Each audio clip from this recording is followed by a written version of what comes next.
All right. Okay, let's All right. let me All right, they can get that sorted out in the editing. They can line that shit up. Yeah, that's my job. Absolutely. It's fine. It's fine. I'll make it work. Okay. Yeah, audio editing sucks. That's why I would never, ever, ever do it for any podcast. I have to make Bernie hire people to do it for Netlord. By the way, if their whole plan was to get me on this podcast just to yell at me for not doing Netlord, failed because we just put one out yesterday. See, I knew you were gonna say that actually, because I was Spo DM me saying like, "Damn, we can't do our bit about when the next Netlord's coming." Exactly. But, I ruined the whole pod. But this episode comes out next Tuesday. So it would be a couple of days. So and the thing is like, well, I could just be like okay, when's the next one though? Because you can still do the bit. I mean, where is the next one? Waiting on the next one. All right, watch that one already. Too long. Yeah, exactly. It's been too long. Yeah, because it's like what? It's like a year between episodes. Well, if you don't count the bonus episodes, technically we made it in less than a year. It was like 51 weeks. So technically that's less than a year. Wow, guys, only 51 weeks till next. It's a real. You can't rush a real podcast. We can't just be one of these podcasts putting out episodes every week like a plebeian. We do it every other week in this one for now. That's a good schedule. Because every week I don't just get burnt the fuck out. Even though it's so funny to say that because people will be like, "What do you mean you get burnt out? It's podcasting. It's the easiest job in the world." But I think because people underestimate like the energy it takes to be on, to be in the kind of like to just jump in and be like, "Hey guys, it's me, Cybershell." This was my relationship with streaming, where I used to be like, I would like look at streamers who are really popular and be like, these fucking worthless cocksuckers don't even do like pre-written, pre-edited videos, like, which is so much work. They just turn on the camera and start playing a game and talking. Anyone can do that. And then I tried streaming and I'm like, oh, it's actually like impossible to like talk and be funny and play video games at the same time. Yeah. It's really because that sort of part of your brain, you're trying to do that while focused on something, unless it's like a game that you can just like do mindlessly. You have to have like epigenetic really memories of being a clown entertaining people like Germa. Like he must have had some relative that was like French clown that would stand around in the crowd like doing juggling and telling jokes. You know what I mean? Gotta have jester lineage like basically. Yeah, that's true. I don't know. Yeah, exactly. Yeah. You're cut out for this stuff. You're cut out the life of the entertainer. I like to think I am maybe perhaps. I mean that's why I stick to podcasts. I wouldn't do. I can imagine myself doing streaming if it's like with a group of people, then everyone could like take turns. Kind of like having a conversation. I could never ever do like a solo podcast. A solo podcast to me is like something a serial killer would do. You know what I mean? Bill Burr does a weekly solo podcast every week, and it's like how stand up. How is he doing that? Stand up is kind of like doing a solo podcast if you think about it. That's true, but you're really. I guess I'm not a stand-up fucking expert. In my mind, it's like at least if you're doing, you're like really trying to weave a bunch of specific bits together. Even if you're just doing some crowd work bullshit. Well, I guess crowd work doesn't really count as a solo podcast. You can't do that on a solo podcast. Yeah, I guess you can. You can go read your like comment section. Be like, look at this fucking loser. Let's kill him. I guess for people who don't fucking know, who the hell are you? Was the podcast even started? I thought this was just the pre-show. Okay, whatever. That's fine. I think this is all good material. Who am I? That's a very like philosophical question. I don't know, man. But I guess the log line would be I'm a Sonic the Hedgehog YouTuber. I do videos about other things sometimes, but that was where I got my start, and I'll always go back to that Sonic well. First of all, just because I know my dumbass fans will eat it up, but second of all, just because there's like a million billion things to talk about with that stupid franchise because it's so weirdly huge and like diverse. There's like all the shows, all the games, those fucking movies. I don't know, man. I gotcha. Yeah, that's Cybershell. I'm Cheesymanfredo. Oh yeah, I'm Cybershell. Did I even say my name? Yeah, my name is Cybershell. Go subscribe to Cybershell. Like and subscribe at Cybershell. Like and subscribe. Exactly. Cybershell. As the YouTuber would say. You know what's funny? I don't think I've ever actually said that in one of my videos just because it's too embarrassing. Even though it's like they tell you to say it because it literally works. Like it doesn't seem like it would work, but it works. It literally apparently does work. You look at the analytics, you can look at the timeline and be like, when you said like and subscribe, like you got 100 subscriptions. But I can't do it. It's too embarrassing. You should get the little a humiliation ritual, Exactly. You should get the little hello neighbor guy when he pops up in the corner. Okay, maybe that's a compromise because that's ironic. Therefore, it's funny. But it's even when you ironically say like and subscribe, somehow that still works. The closest I've ever come is sometimes I would end the video with saying unlike or dislike and unsubscribe, which is kind of close. What was that one? There was that one gamer. I forget the name of him, but he was like he did that anti like Silent Hill video. I think it was for one of the remakes or whatnot. Or there was a Silent Hill game they didn't like, and the guy was all like, and to show Konami that we don't like this, everyone dislike this video, which would have killed it. Just like my video, that's so funny. And just to show that we hate this, and it's like, dude, you just guy who totally understands how the algorithm works or whatever. I forget the name of the guy because I think they were. That's a very funny video. You don't know the name of the guy because his plan worked so well that everyone disliked it, and then he just got completely nuked in the algorithm, and nobody ever heard from him again. Actually, I don't even know how that works. Like, there was a period of time where it was like dislikes, negative comments.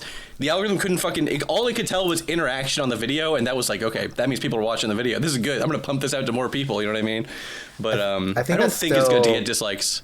In general, I don't really know how it affects your thing, but in general, well, okay, it doesn't even matter who dislikes anymore. You can't even see it; it's dead. You kill the dislike button. All dislike videos are wretched. I dislike. So I have the dislike plugin. I keep forgetting I have that. I don't trust the dislike plugin. Okay, really? I know it's not like complete. I know it's not like completely fabricated, but it's not like that's not the raw data. Okay, that's an extrapolation based on all the other people who use that plugin or something. It's not like we don't have access to that back end part of YouTube anymore. We can't see the actual. I mean, you can see the dislikes on your own videos in your own video channel manager, but like. It's fine. It's not like I'm saying. Actually, I didn't even think about that. I'm not even like saying it's bad to use that extension or whatever. I'm just saying I'm so annoyed that YouTube would even make me have to use it that I don't want to. I think though it's kind of interesting because like you do raise a good point, but I think I'm running on this mentality of like, well, how much energy do people kind of care? Because a dislike is to an extent very like self-validating. You know, right? Especially if with the plugin now that I don't have like the fucking actual data, I'm like, oh yes, a lot of people disagree with me. And you know that they can see that dislike. And here's the thing: I would say dislikes don't even do anything. But I guess if you make a video, if you're a YouTuber, a normal YouTuber, if they would see if they got a video with a shitload of dislikes, they would be like, I guess I did something wrong. Right. No, it feels like most people just double down, and be like, actually, it's the children who are wrong or whatever. But like, I don't know, man. It's kind of it's like likes and dislikes. The whole ecosystem of YouTube is so well. It's funny because they for so long they were minimizing the dislike bar. They made it was red and then they made it gray and then they sort of shoved it off to the side. Yeah, green and gray. They made it look like the stupid. I don't know, man. I guess they wanted to make this like seem less aggressive because gray is like a more neutral color. So it's like, oh, they dislike it, but they don't want to kill you. You know, they should just get rid of the thumbs down. Have it be just like you can have thumbs up or just the pure neutral guy face from Futurama. It's like I feel purely neutral about this video. Thumbs down. If you know history, isn't that what like emperors would do when like gladiator matches? Like, oh, kill the guy, thumbs down, right? So well, it's funny because it's like Newgrounds actually had that where if enough people, it wasn't even thumbs down, it was ones or whatever. But if enough people would give it to something a low enough rating, it would get blamed. Like it would literally get automatically deleted. Obviously, you couldn't just have that on YouTube because it would be way too many people who like you fucking exploit that feature and get, you know what I mean? Like you can't trust people with that power anymore in this day and age. But that was always very funny to me because it meant like if you were just submitting like the absolute dregs, like shit you like worked on for like 5 minutes, like it's like a joke project. People they didn't tolerate that stuff back on Newgrounds. Which is funny. I am a fake demon because I was not a real Newgroundser. I lurked. I like to watch Flash animations, but I never like made anything, so I was not like a real member of the community. You know what I mean?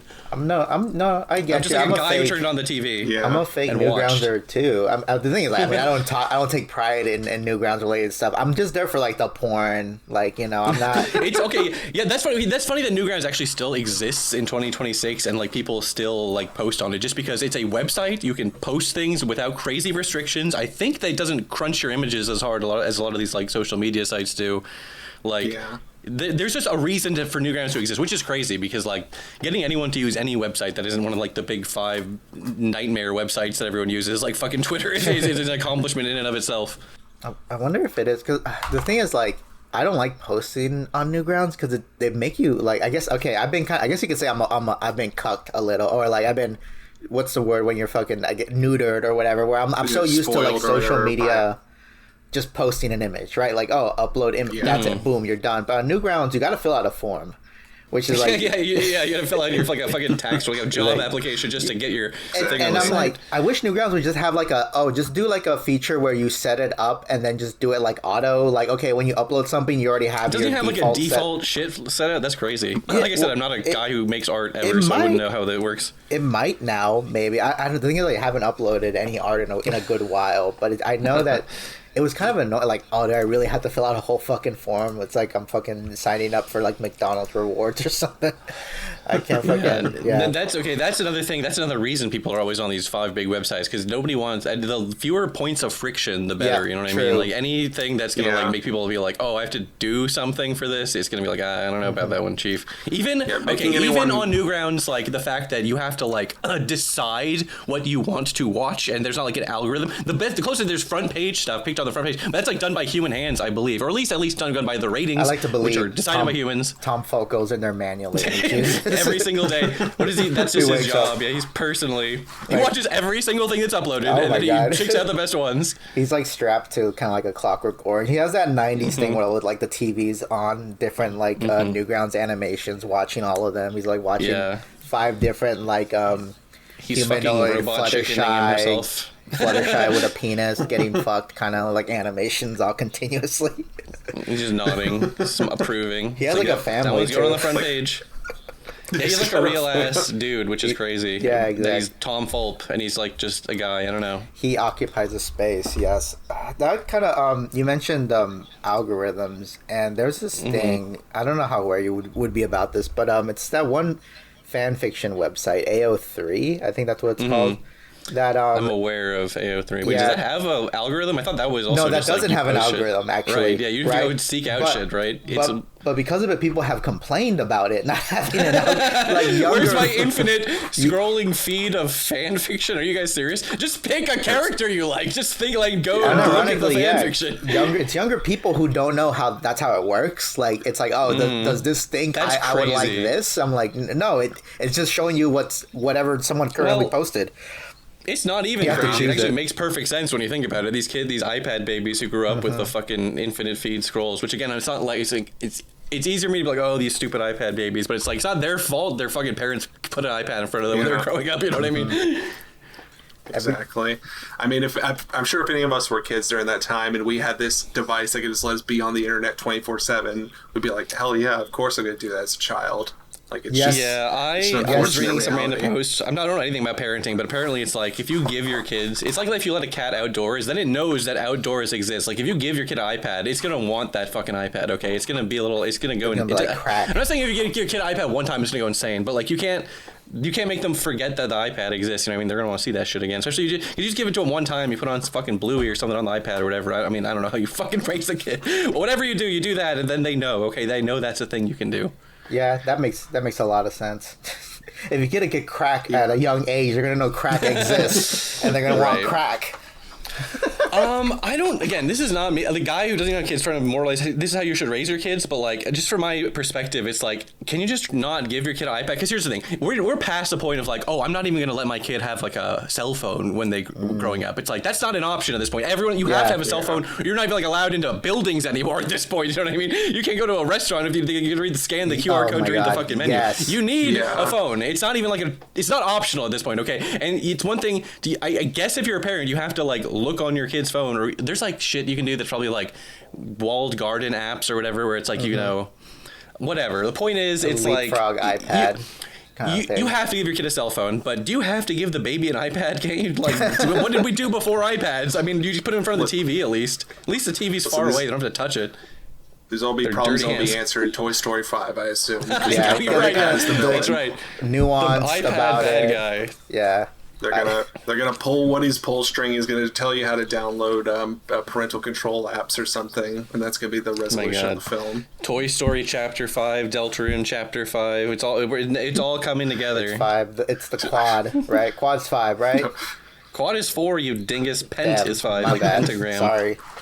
I don't know. I was being a Roman spent too much LARPer. time on their iPad and not enough time looking at the shapes in kindergarten. I was spending too much shapes and colors class, dude. He flunked out. I was spending too much time on Newgrounds playing Meat and Fuck Kingdoms. That's where I got my social skill from. Those are the real skills we need. I'm gonna get those are the real like social skills. Like I'm gonna have my kid be like a Andrew Tate A-mogging guy, or like but here's I'm gonna put him in front of I'm gonna get like Kramer's Epic Quest for Hentai on my iPad and put it in front of my kid and be like, you can't. I'm not letting you eat until you get the hentai. That'd be kind of crazy. Yeah, just oh my god. It reminds My me child of, learned to do the impossible quiz at 4 years old. All right, what's yours doing? Yeah, okay. If you can get them to memorize That would that be shit, then impressive. like the times tables will be nothing for that kid. Yeah, but too bad he'll be ostracized by the rest of his peers because they will actually be like watching Andrew Tate like play Roblox or something on their iPad. So it's gonna be they're gonna feel weird. I can't relate to my classmates. I don't hate women enough. That one tweet that was it was blowing up recently where someone's kind of like when being a young kid that wasn't allowed to watch SpongeBob is almost like growing up with a disability.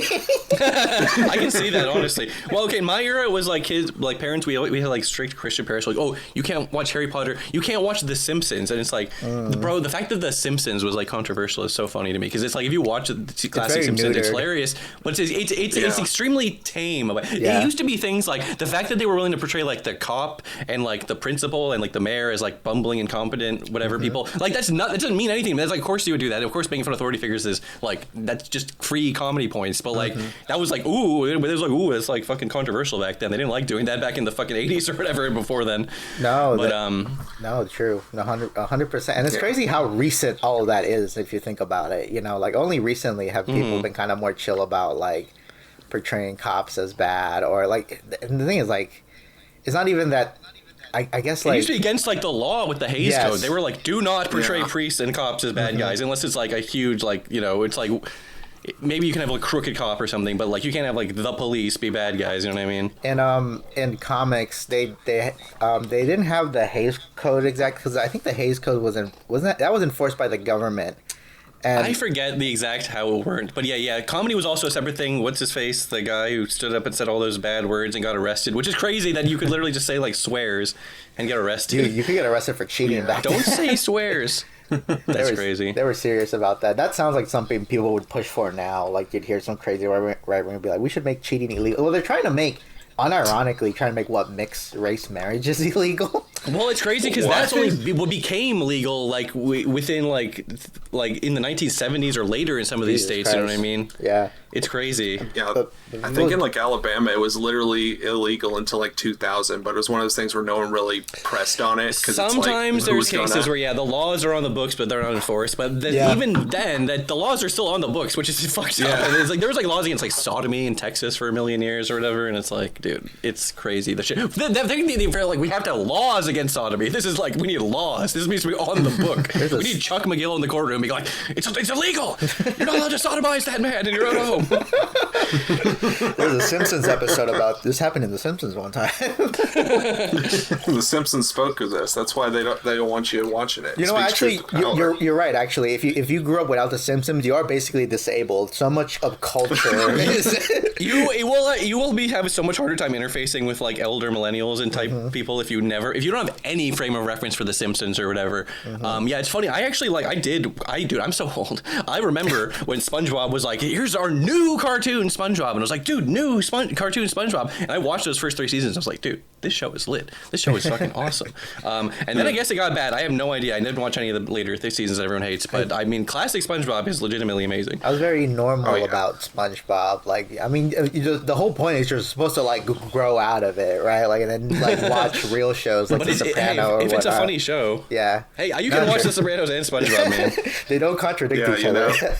It kind of basically the same thing. You go from SpongeBob to Sopranos. It's a natural, and it's supposed to have The Simpsons in the middle. They're very similar, but they're taking The Simpsons away. Yeah, they're very similar shows if you think about it. The themes, the deep-rooted social commentary.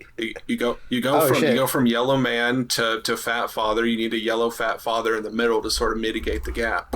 It all connects. I love this one picture of the Tony Soprano next to there's a lot of pictures of him just next to random fucking. Actually, I think this might be the same event because I found the image I was thinking of. He's wearing the same outfit as the SpongeBob one. Yeah, I love the James. You have to come stand next to fucking Power Rangers. You have to come stand next to SpongeBob. His face, he's like, I gotta do it. I admit, like, I guess he's. Damn, this was the Cop Rangers too, so he was working with them. Dude, this is proof he was a fucking snitch. He was working with law enforcement. He was working with the Power Rangers. He was working with SPD. Someone was fucking snitching to Zordon about this shit. I'm just imagining the fucking Power Rangers killing Pushy now. I also think Tony Soprano, he could have been a good Squidward stand-in. A good what? Stand-in for Squidward. Oh yeah, I was getting sick of SpongeBob's bullshit. In my head, I was thinking like, how do I connect Tony Soprano with Squidward? But I couldn't think of something in time with the conversation. They're just both classic characters, classic old timers. Yeah. Mm-hmm. This gotta be the same with that. Must be like something for his kids. Wasn't the last thing that I forget his name for Tony Soprano's actor? Wasn't the last thing he did was like a Nickelodeon movie? It was it was like the Gibby, there was like Nikki something. There was like some bullshit spoof. It actually had it wasn't even a spoof. It was like an original. Like, it was a bunch of crossover. I know they had the Polly Walnuts guy was in there for sure, right? I'm pretty sure. Yeah, it is funny. That kind of stuff. I love The Sopranos. So I could have my old podcast called Talking Sopranos, where I just talk about The Sopranos for all week, every week. But no, how do we even get on this? Because we were on the SpongeBob, because we were on The Simpsons or whatever. We're talking about culture. Okay. I think. Culture, yeah. You were saying it's like a disability to not know about SpongeBob, and that is totally true. There are these weird like cultural touch points that like segregate certain generations or whatever. You know what I mean? It's funny because like I never have even fucked with Roblox or whatever, but I feel like that's like a lot of younger kids all know about Roblox or whatever, and I'm like, interesting. I had a friend who would like make games like Roblox. I thought it was just a Lego rip-off thing or whatever. I didn't understand. There's a whole ecosystem. There's a whole economy. There's a whole like it's like Gmod times a million. You could program your own games in there. Like I knew a guy whose whole job was making games in Roblox. You know what I mean? But like that was his actual job. You know what I mean? He made money doing that. And I was like, what the fuck? I guess he just made Robux and he ate Roblox blocks in real life. I guess I don't know. There was I remember like seeing like going to stores and I would see merch for a game called Piggy or something. I forget what it's called. I had like a pig or something, and I would see it everywhere. Oh, yeah. And I'm like, where is this from? And I just asked like one of the ladies at the cashier, like, do you know where this is from? And they said like, I think it's like a Roblox game. And I'm like, wow, that's crazy that a Roblox, not even Roblox merch, it's merch for a game in Roblox. It's just like it right next to a Digital Circus merch and in stores. That's crazy. Know? Right. Dude, that's what you have to... This is the real... Even in 2026, the real... If you want to get your finger on the pulse of culture, you have to go to like a Hot Topic and see what they got on the walls. That's true. Yeah. It's funny. Like, yeah. Go ahead. I know with a lot of this stuff, I think the biggest reason I knew about a lot of it, like, Roblox, you mentioned like Piggy and all that stuff, is because I used to have a roommate who did a lot of animation work for FGTV, which is like a channel it's one of those family channels where it's this guy who looks suspiciously like Doug Walker with his four like color-coded children, kind of Huey, Dewey, and Louie style, sort of playing horror games together. And like my friend would just constantly talk about how like much of a hellish experience it was working with them and doing animation work. This was right before AI took over, and you better believe he hopped on that the second of course, AI happened. But it was one of those things where... There's whole universes you don't know about, because I was about to be like a family gaming channel is already like sus in my mind. It's like you're you're forcing your children to be little content machines, whatever. Dude, this fucking channel has 25.4 million subscribers. People apparently love this shit. Okay, I'm looking at these thumbnails. This reminds me when I was like, there's baby channels like Ryan's World or whatever. Yeah. Like people apparently love that. Like children's content. You forget this too. Well, I mean, you don't forget it, right? Children love to watch the same shit over and over and over again. So some of these view counts I feel like can get crazy inflated. You know what I mean? I remember my nephew. This is like 20 years ago, but dude, I remember just watching. He would watch Shrek or Shrek 2. Every single day. Every single day. Every day, no matter what. In fact, you usually watch Shrek 2, but sometimes you throw on Shrek 1. In fact, he would call Shrek 2 Shrek, and he would call Shrek 1 Shrek with the dragon. And I was like, so that's how I could know what he's talking about. Wait. Yeah, I guess the dragon doesn't show up in Shrek 2, as far as I can remember. I can't. It might show up at the end or whatever. Doesn't the donkey, he fucked the dragon, the weird hybrids show up at the end? It's like a visual gag. Or is that was 2? I can't never fucking remember what happens in which fucking Shrek movie. But anyways, whatever point I was trying to make at is just like kids love to watch the same shit over and over again. No, that's true. Dude, this is crazy. I need to just adopt a bunch of kids and be like, we're having a fucking family gaming channel. If you don't like, just go back to the fucking orphanage. Let's say you kidnap kids. How long can you force them to make YouTube content until the cops show up? Like, just to figure out, like, wait, are those his kids? And I know it sounds bad, but if you can make enough money that you can actually pay for your lawyers, you can probably get off, and you'll actually make net positive in the long run. Exactly, it's a life hack. It'd be funny if you meet like was it you pass what the point of like of when you the amount of money that you spend compared to how much money you made, like it's a perfect equilibrium that like overall you literally spend $0 to create like a family like YouTube channel where you kidnap the kids and then you get arrested, then you bail yourself out. You know, it sounds like a sitcom thing where like and then everything reverts back to status quo at the end. I think that's crazy. That'd be a great sitcom. You know, it's funny about every episode every week. It's funny how you mentioned the like. I think it's actually really good to. I mean, dare I say, we're kind of. I don't know if I'd say internet poison, but we're in our own little internet ecosystem, and then there's like normal people internet.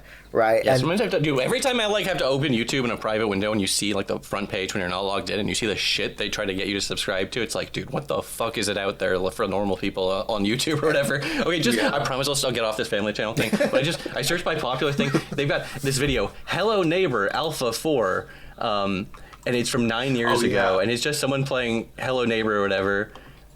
This video has 251 million views, which is like, that's so many fucking views. Like, that's more views than anything I'll ever make in my whole life put together, you know what I mean? You're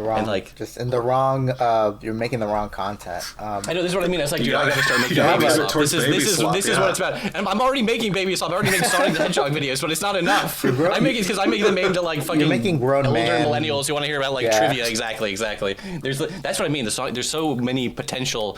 Like the quote-unquote Sonic fandom, obviously it's like the classic example of a stupid, embarrassing fandom full of cringelords, but like it's so broad and big at this point that it's almost like, I wouldn't say it's meaningless to say the Sonic fandom is cringe. I just feel like in the 2010s, especially the early 2020s, it was like the example of like a cringe fandom. But then that was before even like My Little Pony showed up on the scene or whatever, and now there's like a million other things. Now I feel like if you have a more normal, a Sonic fan would seem normal compared to like a, you know, some diehard The Amazing Digital Circus fan or whatever going on like writing essays on Twitter about why we need to kill Gooseworks because she was edgy once or whatever. There is a generation now of just kids who are like, oh, Sonic from the movies.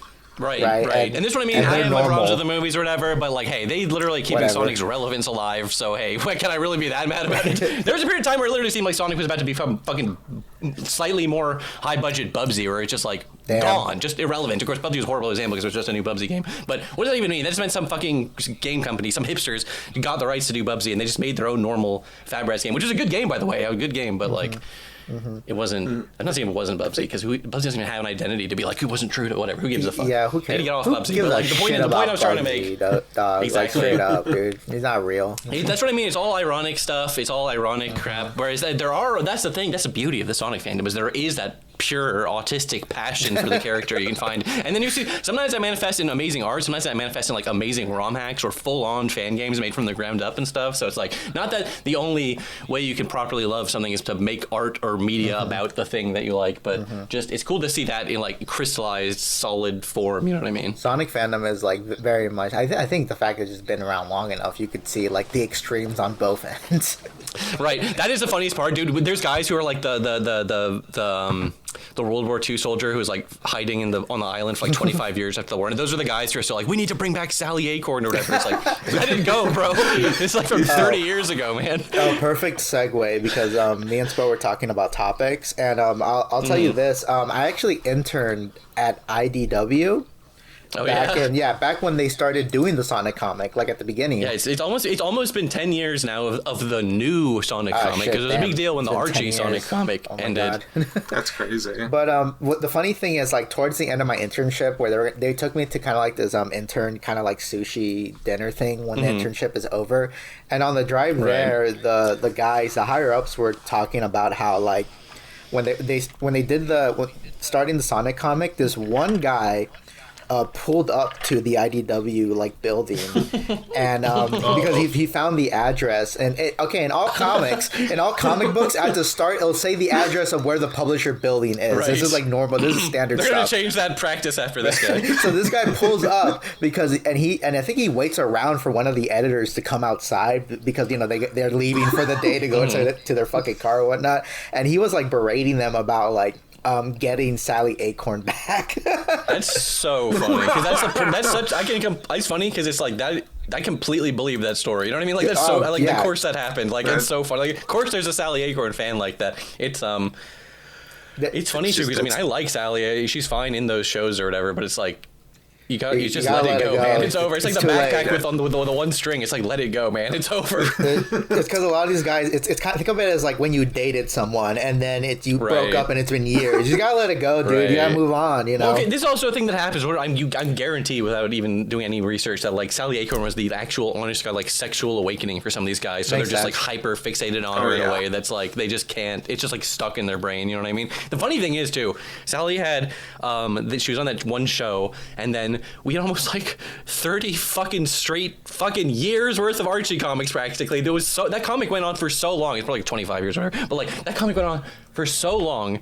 It's like, how many more issues do you need? Just reread the Archie comic, bro. Like, do you know how much more? Like, there's some characters. There are people who are hyper fixated over characters who had like appeared in like an OVA once. You know what I mean? They're not like not this amount of fucking exposure. I feel like the modern equivalent would be like if they tried to get rid of like Rouge the Bat. I'd imagine if they did that someone would melt on the Sega HQ. People would freak out about that. People are already freaking out. They fucking reduced her chest size, and then people are like, no! We're gonna kill Sega! If they get rid of Rouge the Bat, they will do Jan 6 at Sega's headquarters. I'll do Sonic Fan January 6th. And I'll be there. I'll be the guy who gets shot by security.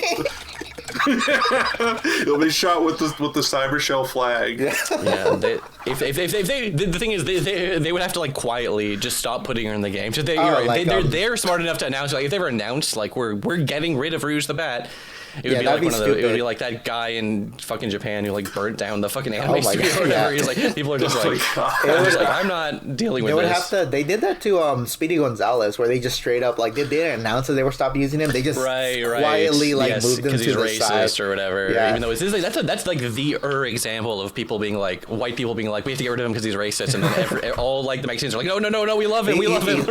He's basically a Mexican with superpowers. Like, okay, what's wrong with that? Like he's fast. What, a Mexican can't be fast, but it's Is there? I actually don't know any. Is there anything like racist about Speedy Gonzalez? Does he like even take naps a lot? Does he siestas? Okay, is there anything about it? There is, but it's okay. This is like the nuance of like race relations, kind of.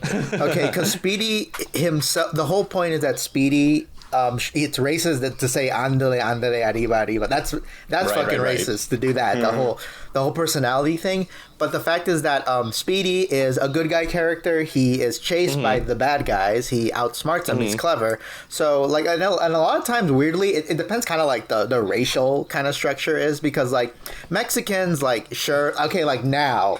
They're putting motherfuckers in concentration camps, you know, and whatnot, right? right. But like the if you're a Mexican in Mexico and you like Speedy, that's fine. And there's been kind of like equivalents of I remember in Japan the manga Kaniku Man had had a character called Ramen Man who was just Chinese, and he looked like stereotypical with like the slanted eyes. Oh, yeah. But he's beloved in China, right? Even though the Chinese and Japanese hate each other. Ramen Man is that like a parody of Chinese, like I think parody is not even the right word, but like just like that kind of representation where it's just like the exaggerated characteristics. If it's not done in a super malicious way, which is kind of funny, it's the nuance of it, because like okay, I get it that if you have a character that's like acting black, it's like okay, that's different because like, you know, black people, they're still like face, you know, it's white supremacy, all these other structures that are still in place here in like freaking America. Like I don't know, like I could. I would have to hear like a lot of examples of like Apu from The Simpsons is also a good guy. He also fights the bad guys with his pricing things well in the quickie mart, but they had to get rid of him. I think Apu. I think they just need to introduce more like Indian characters that don't have like because that voice is. I get it when people say that like there's Indians that sound like that, but like but there's Indians that don't sound like that. Well, that guy I actually watched the documentary, so maybe I shouldn't even be talking. I'm not talking about it, but the guy thing was like Apu was like the only Indian character on TV, and he had the most thick accent. It's like he's like if you were an Indian person, people were just doing that accent to you I think imagine having to deal with like 30 years if like it being like I'm from Kazakhstan and people doing the Borat voice too, which I guess people have to deal with that kind of shit now. That's the real.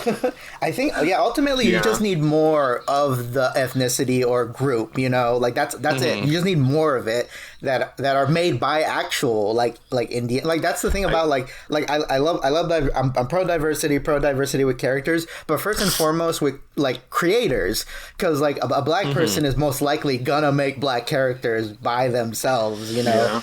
right? So Right. that's when the white person obviously- puts a one black person in their show, that's when it becomes like it was like a token thing, and then they don't even want to like do too much with the character because they don't want to be like, oh, I'm not trying to like pretend like I have all this experience to say about what it's like to be a black person. But then you end up just having a token black character who just is there just to be the black character. You know what I mean? Right. Exactly. So yeah, I mean, ultimately, you need more actual people in there, actual just make an episode that's all make a full Indian like writing staff for the Simpsons. At this point you could probably do that, like just with because I think Simpsons episodes should just get weirder and get. I've always been saying this, and I'm just saying you're uncancelable at this point. You can do anything. What are you worried about? Getting bad reviews? Who cares? Yeah, it's modern Simpsons. Yeah. I feel like I've said this for so long, and then someone. I mean, I actually didn't watch the fucking Super Eye Patch Wolf video, but apparently they are trying to do that sometimes. Not like every episode, like once a season. They try like one or two weird meta things. I want them to get even weirder. They need to be doing avant-garde experimental. Well, that's not what Fox wants on Fox Weekend Domination, whatever the fuck. But like, come on, man. I think just do it. Who the fuck's gonna notice? Like, if someone higher up is like, are they watching? The show's already been renewed, right? Yeah. This is the weird shit that happens like with Rick and Morty, where it's like the show was pre-renewed for like multiple seasons in advance, which is so unusual. But so it's like, just do whatever you want, man. Like it doesn't even matter. What are they gonna do? Like. Yeah, you're not in a moral literally situation. Nothing could happen. They had to get rid of Justin Roiland that didn't fuck up like Rick and Morty. So it's like nothing. There's nothing you can do that would like undo the money making levers and gears that are turning. You know what I mean? So just do whatever.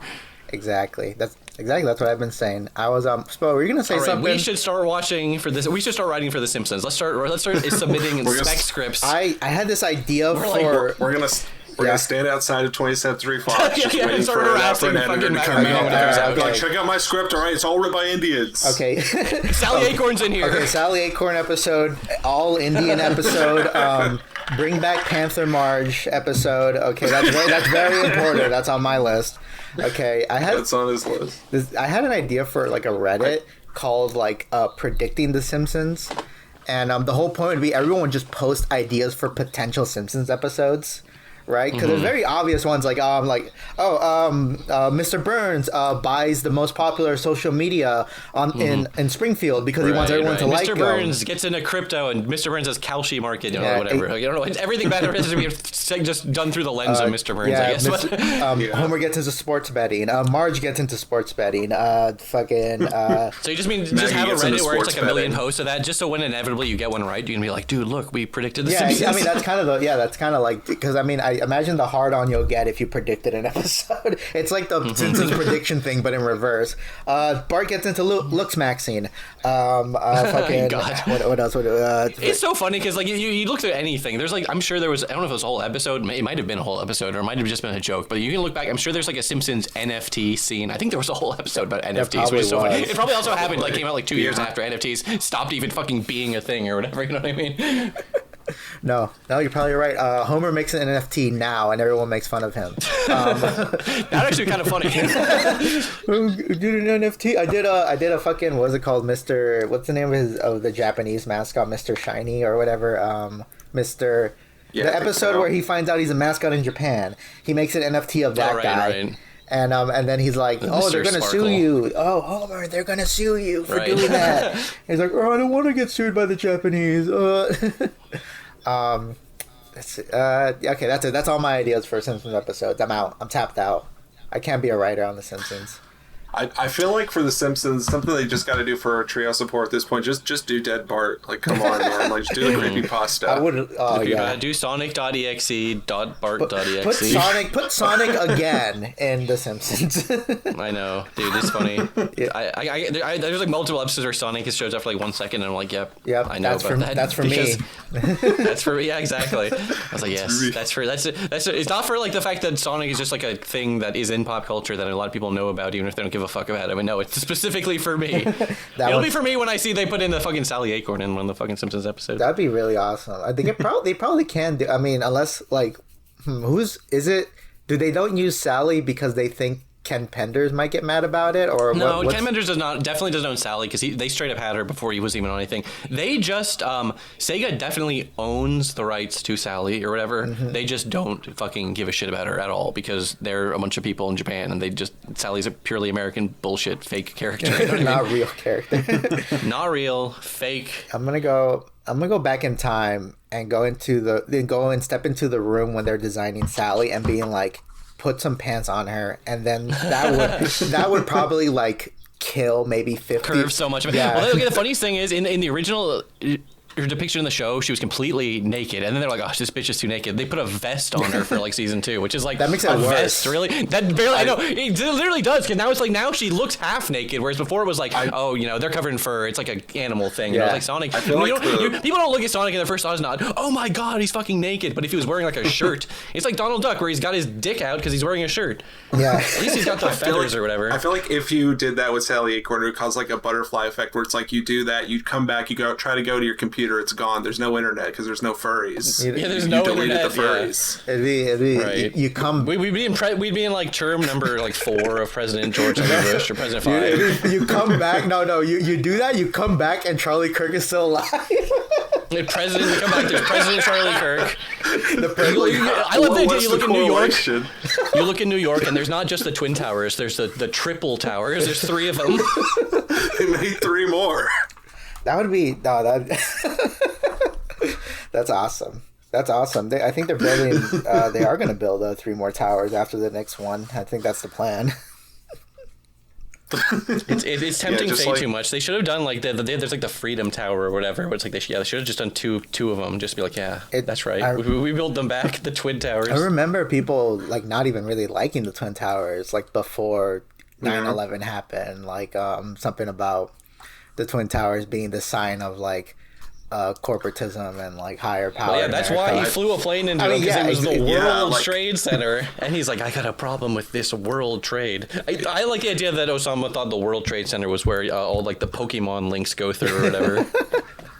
I feel like if they do rebuild the Twin Towers, what they got to do is, you know how like in Sweden there's that tradition where they build the giant goat, and every year someone tries to burn it down, and it's like a constant cat and mouse game. So it's like you do that, but with the Twin Towers, like we built them again. Someone better not knock them down again. That could be the modern version of the Looney Tunes. Like they built the tower and then they keep getting exploded. Like he keeps crescendo, yeah. Or it's like, you know, whenever you beat the world or beat a castle in Mario World, and he like jumps on the castle and it breaks down, or he jumps on like the thing and then it like flies off into space. I thought you were like, I was thinking that like it would be that Warner Brothers creates like a Middle Eastern version of Speedy Gonzalez, who's always trying to blow up the Twin Towers. Like Sylvester, like it rebuilds them, and he's like in architecture, and he's the one blowing it up. I feel like if we looked hard enough in like Newgrounds 2001 Flash submissions, we could find that. Like that probably exists. Absolutely. Yeah, it probably is there. I remember back in the day, people would build a lot of like 9/11 recreations on Little Big Planet. It always kind of manifests and like it always just manifests. Seeing a big physics object come down, right? Yeah. It's fucking funny. Yeah, it always does. I was thinking about making a comic where someone goes to Bizarro World, and Bizarro is all like 11/9, important holiday in our culture, and then it's like a picture of 2 buildings getting thrown at like one plane that's standing up straight, and it says always forget. It says always forget. Always forget is good. They do like a national holiday that everyone always forgets about. Like, oh yeah, 11/9. Yeah, 11/9. Yeah. I forgot. That's awesome. Yeah. I'll draw it maybe eventually. I don't know. I've been kind of fucking slow on the drawing. That's conceptual, but that could be good. Yeah. People love a good 9/11 joke. That's people true. will pretend that's like it really lightens the mood for people. It's also been long enough where it's like it's edgy, but it's not like it's who gives a shit. Yeah, it's fucking 9/11. Who cares? And like half of the country doesn't even think it was real, you know. So it's like I know, it was all holograms. Yeah, it was all fake. Yeah. So it's in this weird nebulous space, you know. It was all just a trick by Dr. Fauci to get us to take vaccines. It was him. It's all connected. All right. I think we got 2 of our topics went down. Sally Acorn and 9/11. Yeah, Sally Acorn, 9/11. Yeah. We covered our bases on that. Closer than you think. Another one was, do you think Sonic talks too much?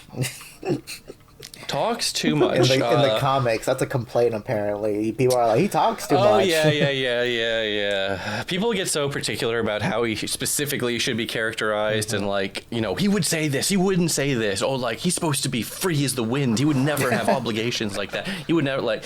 And then I don't mind when he talks. I mind when he says fucking stupid, annoying bullshit, which he does sometimes. Like, he said a lot of annoying, stupid bullshit in the latest video game, but I can, like, sort of let it slide.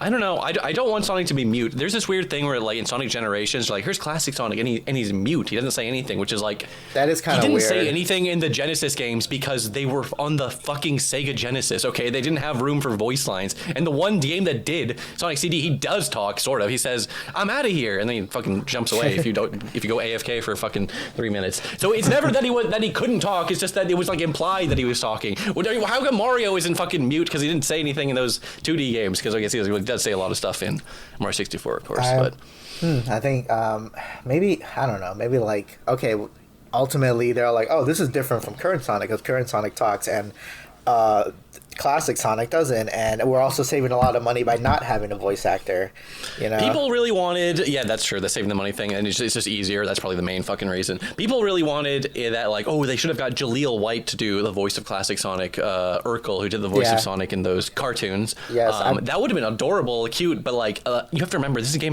being made by Japanese people. They are not going to think of that, you know what I mean? They don't give a fuck about the American cartoons, you know what I mean? Like, you have to understand, like, we got, the fact that there was even one little reference to the name Robotnik in Generations was kind of a miracle, and obviously only happened in the English translation, but it's fine. It's interesting. That's also a funny thing, too, which I'm not like a purist about this. I don't know, Robotnik, Eggman, they're both hilarious names. It's just Robotnik was totally phased out, and then now it's back with the Force because they call him Robotnik in those Paramount movies a bunch, so I guess kids are going to know. The children will know about Robotnik. I think there's probably like 3 Urkel fans in Japan, potentially. There's gotta be. Maybe this is such a... People always love to bring this up, this stereotype, or it's not even like a stereotype, it's like a conceptual stereotype of like a Westaboo in Japan, like the idea of like the Japanese guy with the cowboy hat who's like, hey partner, I'm out here experiencing American culture, I'm watching shows like SpongeBob, you know what I mean, and King of the Hill.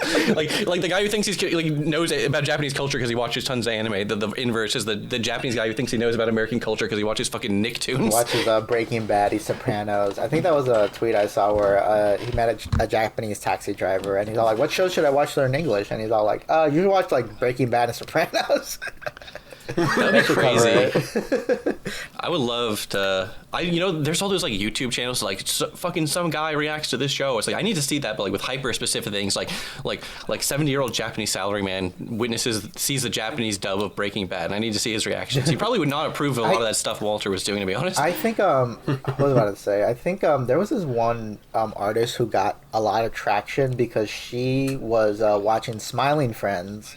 And she was reacting the Japanese lady who would love, it was like hyper fixating on Smiling Friends and drawing the cute art about it, which is funny. But dare I say, I was not impressed. I was like, it was a little bit of Place Japan. I don't know how to explain it. And it's like I have nothing against that lady specifically. She didn't do anything wrong. I was more impressed when it was almost like there was some weird like infantilization going on. I was like, wow, can you believe a Japanese person loves Smiling Friends? Like, actually, I can believe that. It's really not that like amazing. I mean, it's cool. I'm glad that there's Japanese people that like the show, but it's like people are acting like whatever. She had good art, so I guess that's why people were like going crazy. I was more impressed when she started watching more Adult Swim shows, and then she got into her Aqua Teen Hunger Force post. I was more into those as well. I was like, I need to know what the Japanese people because that show doesn't even make sense for Americans. You know what I mean? Like it's just like some bullshit. She really loved the freaking those one like German aliens that have like the she shipped them. She did a whole like comic. That's so funny. She did a whole doujin with like so awesome. The space katana. Dude, she like shipped. They shipped the green one with like the weird failed Master Shake clone,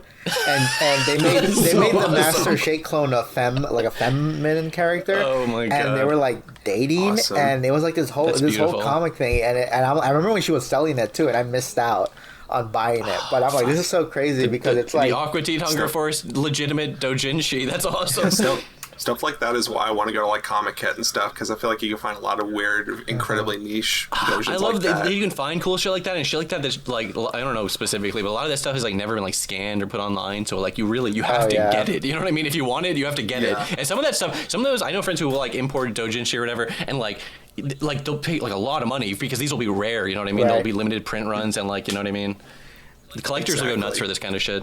Yeah, I've always been a big kind of like and I've always been kind of very interested in like to see like I guess it is a place Japan thing, but sometimes it's kind of like it's like an outsider perspective almost like sure like Americans they watch superheroes, so it's kind of like I guess it's kind of normal, but someone outside another country could have an entirely different take on it when they see it, you know, right, because of like the cultural differences. Damn, there was something on the tip of my tongue, and I just fucking forgot it, but yeah, no, all that stuff is very neat. I think she stopped doing like Aqua Team stuff now. Now she has her own manga that she did about baseball. There you go. Yeah, that's cool. Yeah, so I mean, that's the ultimate dream, right? Is you just get a bunch of people's eyes on you because of some fandom bullshit, and then you can make your own stuff. I mean, that's how else do you do it? How else do you start with 0 followers? Like, hey, check out my OCs. It's impossible. Nobody cares about your OCs. You have to prove that you can make cool fan art first, I guess. That's true. That's where I fucked up. I don't really do fan art of anything, really. It's tough. Or I mean, it's not. It's.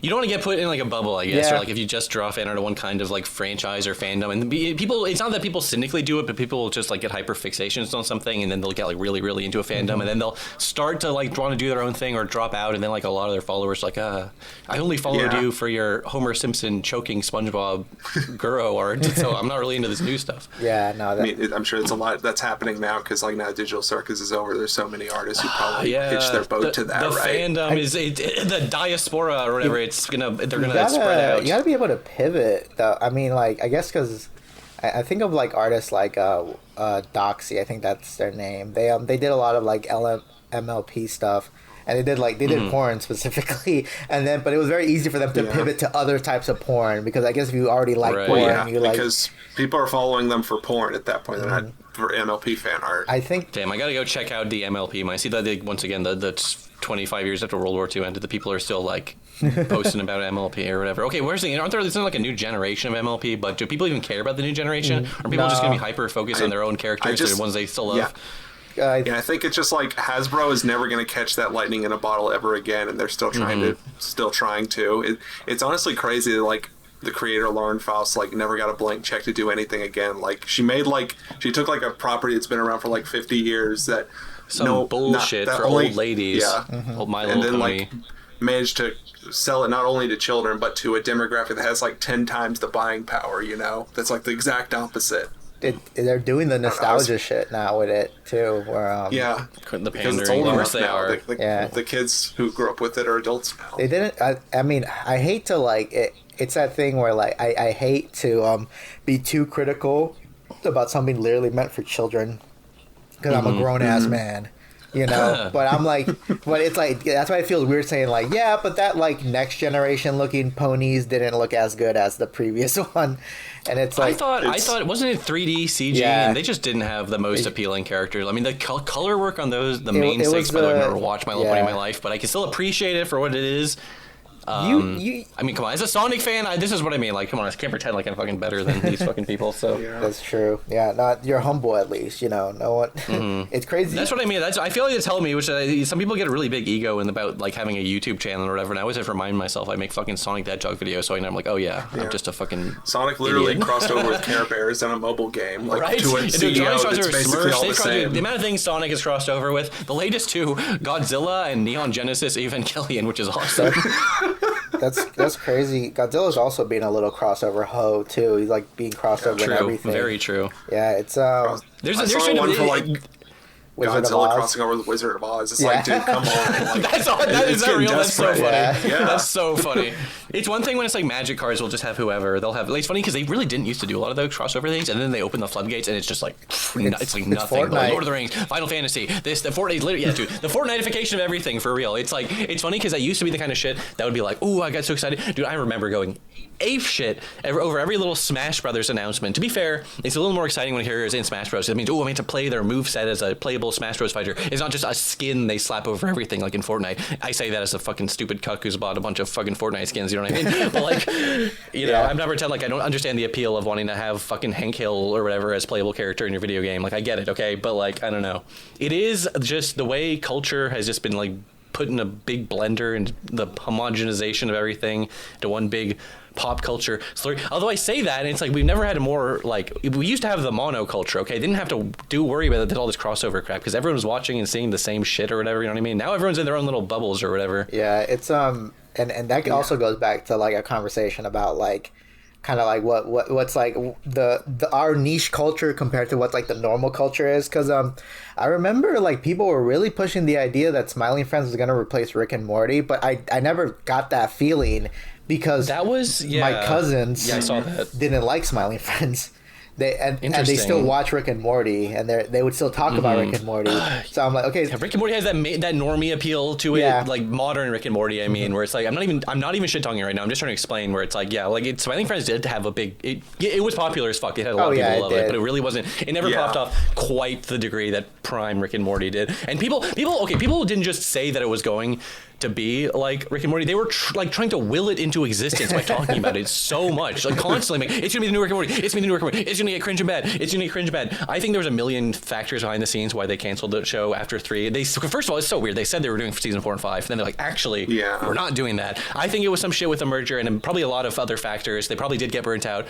Probably a lot of things, but like one thing probably was on their mind was like, we don't want to become modern era Simpsons, modern era Rick and Morty or whatever. So, but I feel like 3 seasons was a little too early. They could have gone after 5. 5 is such a perfect cutting point. To 5.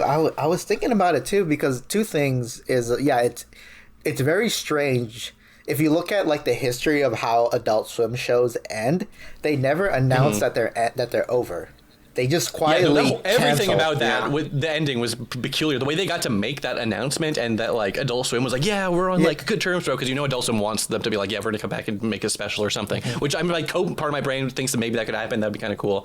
But at the same, here's the thing: I don't want them to work on the show if they don't want to work on the show. You know what I mean? Basically, that's what it comes down to. But like at the same time, it's like I still do think, obviously, like I was saying, season 5 would have been a nice cutoff point. Big reason is just like, they know they kind of have it at the height, and I think they've already said they're making a new studio and stuff, so they probably want to use that to blank check to make stuff. And if that all falls through, then they're like, okay, well, we can go back to Adult Swim and make more seasons. Michael Cusack is crazy. He had like 3 shows. He had Smiling Friends and YOLO and Koala Man going on at the same time for a brief period.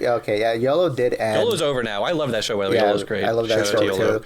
How does Michael do it? That's like that would be my one question to ask him. Like, how the fuck do you do it? And how did you do it? Because I like low-key, I would love to be in a position where I would have like all these shows simultaneously on. I think that'd be really fucking awesome.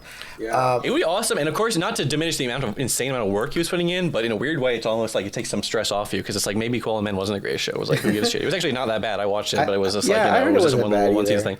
But like, you can just make a show, and I totally understand. Like that obviously ties in what they're saying when you were saying like maybe they're stopping now because you leave them wanting more. Okay, that's kind of the best thing you can do as an artist, right? But like, I don't know.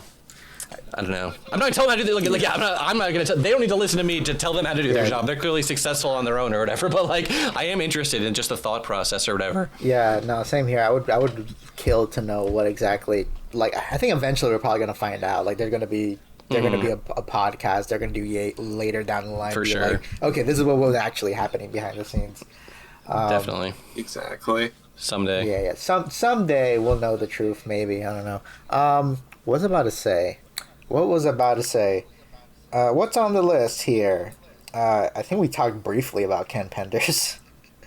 Actually, I don't hate Ken Penders. I said everything I gotta say about him in that fucking net lore I did. Yeah, that lays it all out on the table. But no, I can't really hate the guy. He's just like he makes cringe like lib uncle posts on fucking Twitter, but it's like, hey dude, at least he's a fucking lib uncle. He's not a fucking maggot chat or whatever. You know what I mean? No, it could be worse. True. Yeah. It was so I might just be repeating verbatim what you said on the net lore episode, but like it's possible. I probably don't remember, so it's okay. But I remember, like, once I learned that, like, his favorite comic is the issue of the Fantastic Four where they meet the Inhumans, and once I was like, humans, the whole fucking like techno secret society, and I'm like, that explains so much about the echidnas. And It's interesting. Clicks. It's actually really cool and interesting being like, yeah, because as a kid, I just was like, took that for granted. Like, okay, I guess there's like a weird futuristic, whatever. Then going back and like understanding what influenced the people who wrote the stuff that influenced you is like crazy. Not that I even want to admit that I was influenced by Pen Penders, but like,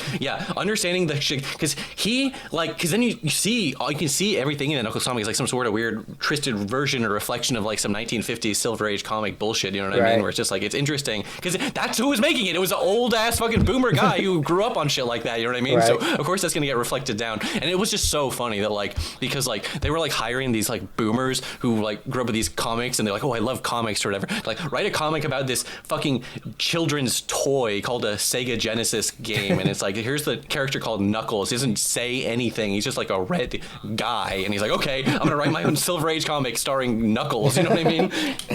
No, that's awesome. Which is kind of awesome, right? Yeah, he just got to make what he wanted to make. Yeah, and it's deep. It's one of those things where like companies nowadays are so precious with their IP that like it's odd seeing something like that, or even it's like you just would never see that again. People are like, no, there's no way you can do that with them. Yeah, there's this, this, and this. There's this lore you have to follow.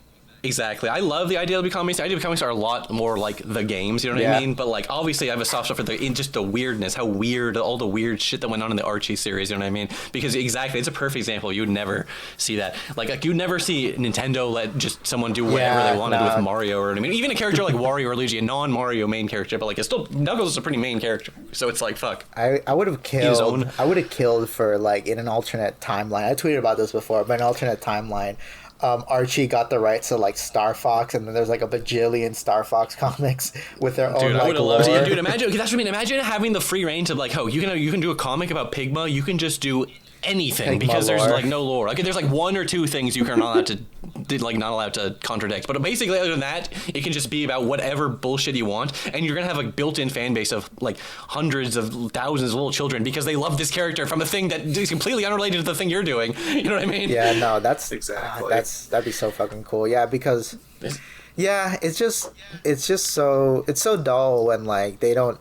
Yeah, like I would kill for like if I own some sort of IP. Like, okay, let's say hypothetically, if I have my own IP and I have my own thing, I love the idea of just like letting someone else have a go at it. You know, right? Like, oh yeah, here you go. Here's this. Do your own thing. I don't really care as long as you're not fucking being evil about it or whatnot. Yeah, you know? They just wanted the comics to make a little bit of money and be basically just advertisements for the fucking games or whatever, you know what I mean? So he basically had like no oversight or whatever. It is also funny too, like the idea of just having a little franchise or whatever and like letting people do it. Whereas when you look at these corporations who they just sit on these franchises like a dragon, like Smaug, just like these huge hordes and hordes of IPs that they do nothing with. It's just insane. I mean, again, once again, that ties back into fucking the Smiling Friends joke, but whatever, about that guy who like, it's my IP to sit on and do nothing with, but like it's true. Okay, that's so true. And that's why like shit like public domain is so fucking important, you know.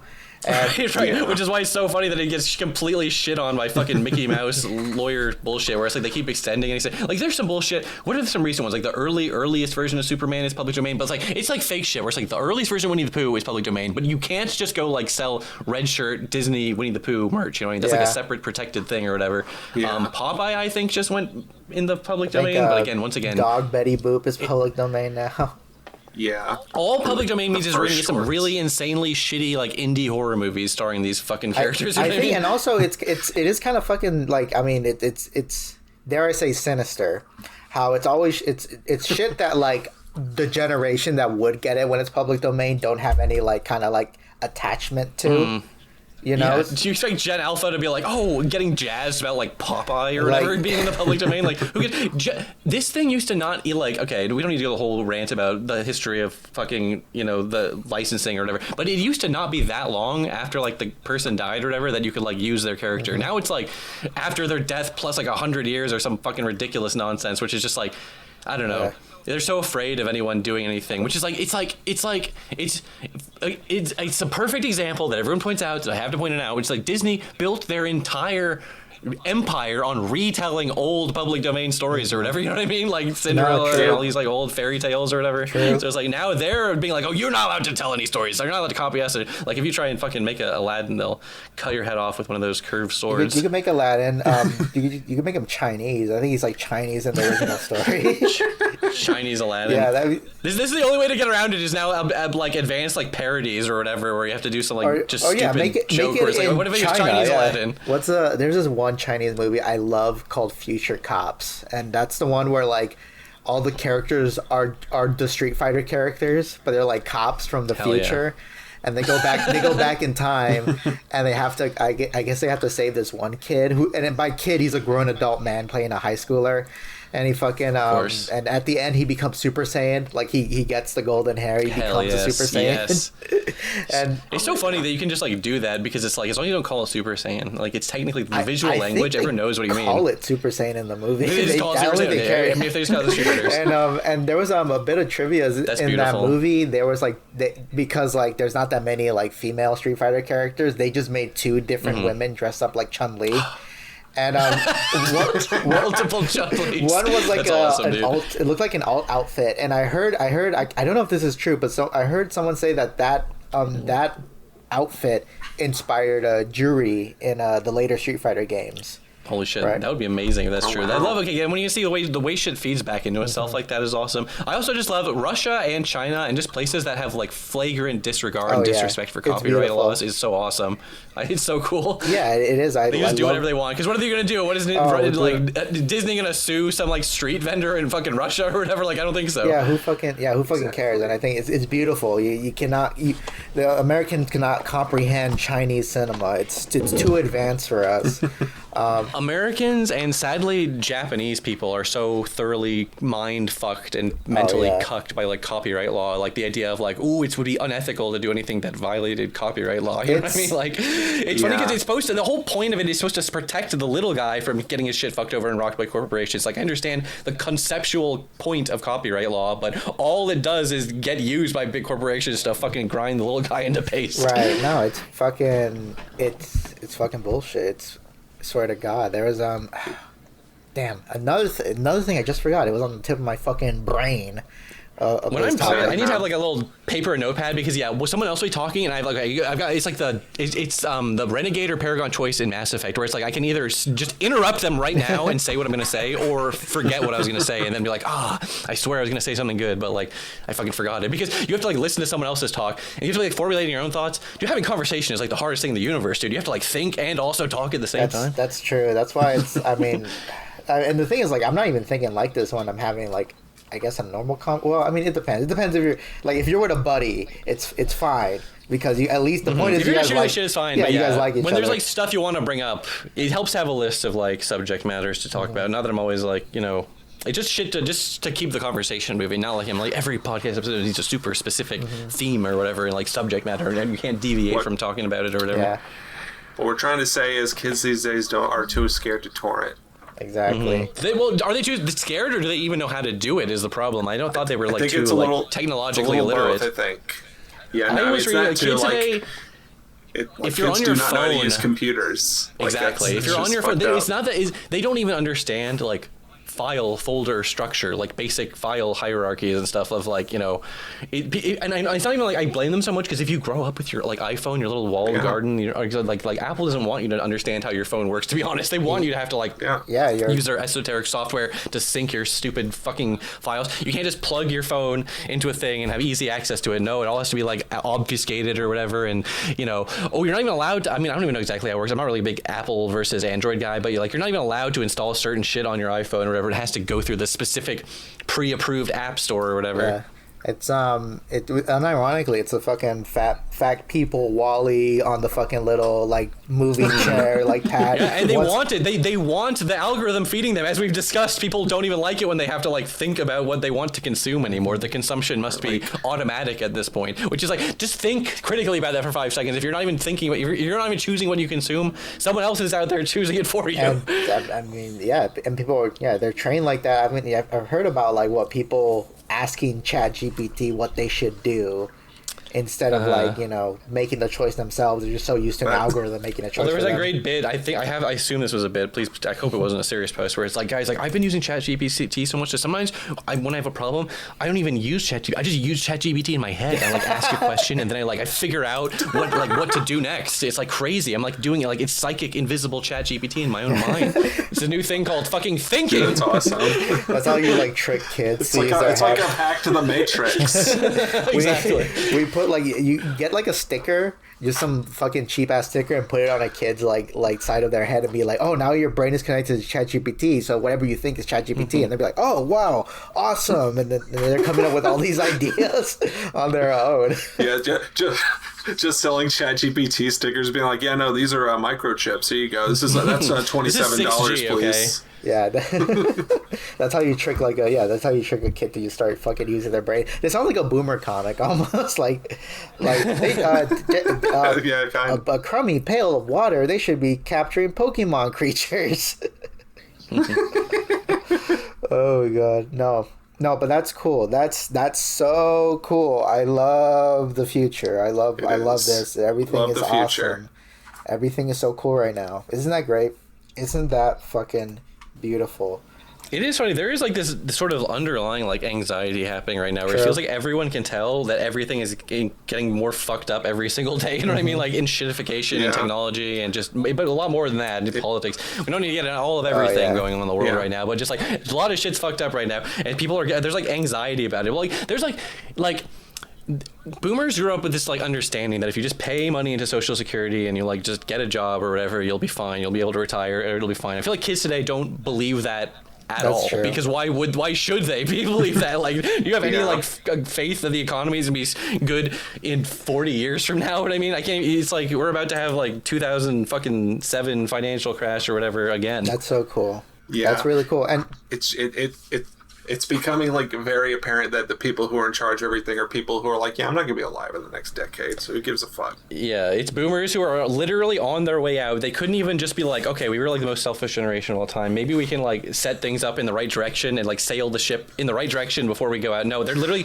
ripping the copper wire out of the walls of this country and be like selling it to China, doing like you're okay. It's like okay, not about everything about Trump or whatever. It's like you guys are in the White House and they're still running like crypto rug pull schemes. You know what I mean? It's like, buy Trump coin or whatever. It's like, bro, are you kidding me? You don't have better ways to embezzle money than just doing it publicly, like with fucking crypto scams. It works. It unironically works. I know, that's the thing. It works. That's like, yeah, can you even...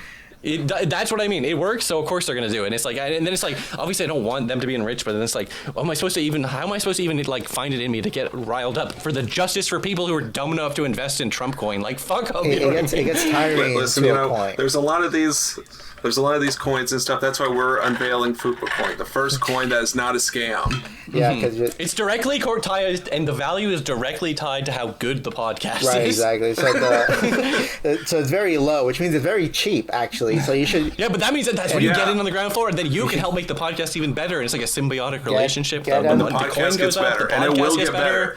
It would. It'll be bigger than Joe Rogan in 6 months, or your money, or your coins back. Isn't it crazy how like crypto coin doesn't exactly work? Like when you hear it, you think like, oh, it's like online money, right? And it's like, no, not really. It's like a bunch of other kind of fucking bullshit, but it's not as confusing as NFTs. It's like slightly less confusing. NFTs was like the ultimate scam. That was they were pushing that so hard. Like, you have to accept this. This is in the future of things. Like, but people, even normies, people just didn't fuck with it. It was just too stupid. People can fuck with crypto. You can't explain it because crypto is just gambling basically, and people can understand that. You know what I mean? Yeah, it's just the stock market, but like more risky. Yeah, that's why all this other like that bullshit. Was the humiliation ritual. I thought was so funny. Like Jimmy Fallon and all these celebs going on and promoting their stupid fucking NFT monkeys or whatever, and what was like Seth Green or whatever, or someone was like doing a monkey show with my monkey, and then my monkey got stolen or whatever. The fucking I think that what was it, Crapopolis, dude. I was talking about this with Bernie because they're like, this is like a fake show. I've never met anyone in the world who's even claimed to have seen a single episode of this show. I've seen two. I think I know 3 people at least who've seen the show,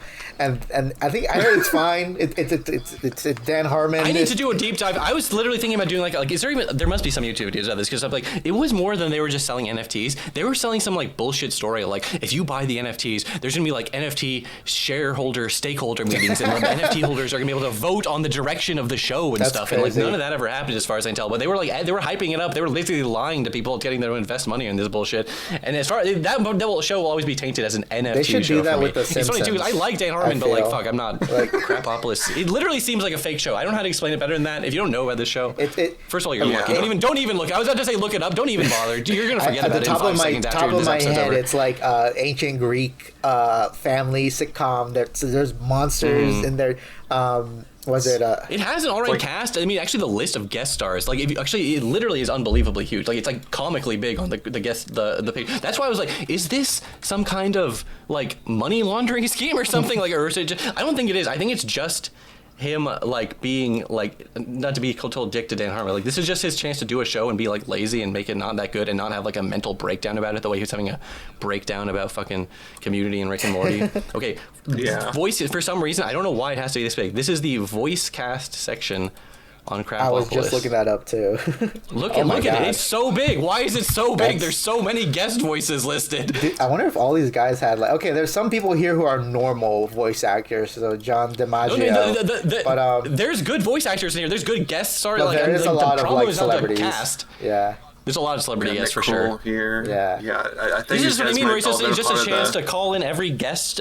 Every like person Dan Harmon has ever worked with and bring him on the show just to give him a little paycheck. This is the way that fucking Adam Sandler will hire his fucking failed SNL friends to come on for like $1 million paycheck for some shitty movie. What, that one movie that you the movie 42. Yes, movie. What is that called? Movie 42, right? Something like that. 43. Yeah. That one is great because you look at the directed by and written by section is like, it's like 20 names. Damn. It's so funny Jeremy looking. Allen White. This was before he got super popular. That's what I mean. Dude, it's also crazy. This is movie 43 is scientific proof that like it doesn't matter how many celebs and like famous people and funny people you have working on a movie. The movie has to be good. You know what I mean? Like there's. I always have a good anecdote of like I think I randomly met Patrick Warburton at a convention like at the VIP room, and I was just sort of talking with him, and I eventually brought up I really liked you in movie 43, almost like kind of tongue in cheek, and he kind of just looked at me like, wait, it's a real piece of shit, wasn't it? Like he couldn't even like pretend to like they must have like this. It's like an anthology, or it's 14 like different storylines or something. So it's like I feel like celebs are on the set for this for like one day, like, and I feel like there was like years and years before it even came out, and then whatever. So it's like they probably don't even remember working on this fucking thing. Yeah. Also, they couldn't even give it like a real movie title. Movie 43. It's like it was like a working fake movie. In the file. That's just a name they put on it randomly to be like, all right, well, that's what it's called. Movie 43 _ final. You know what I mean?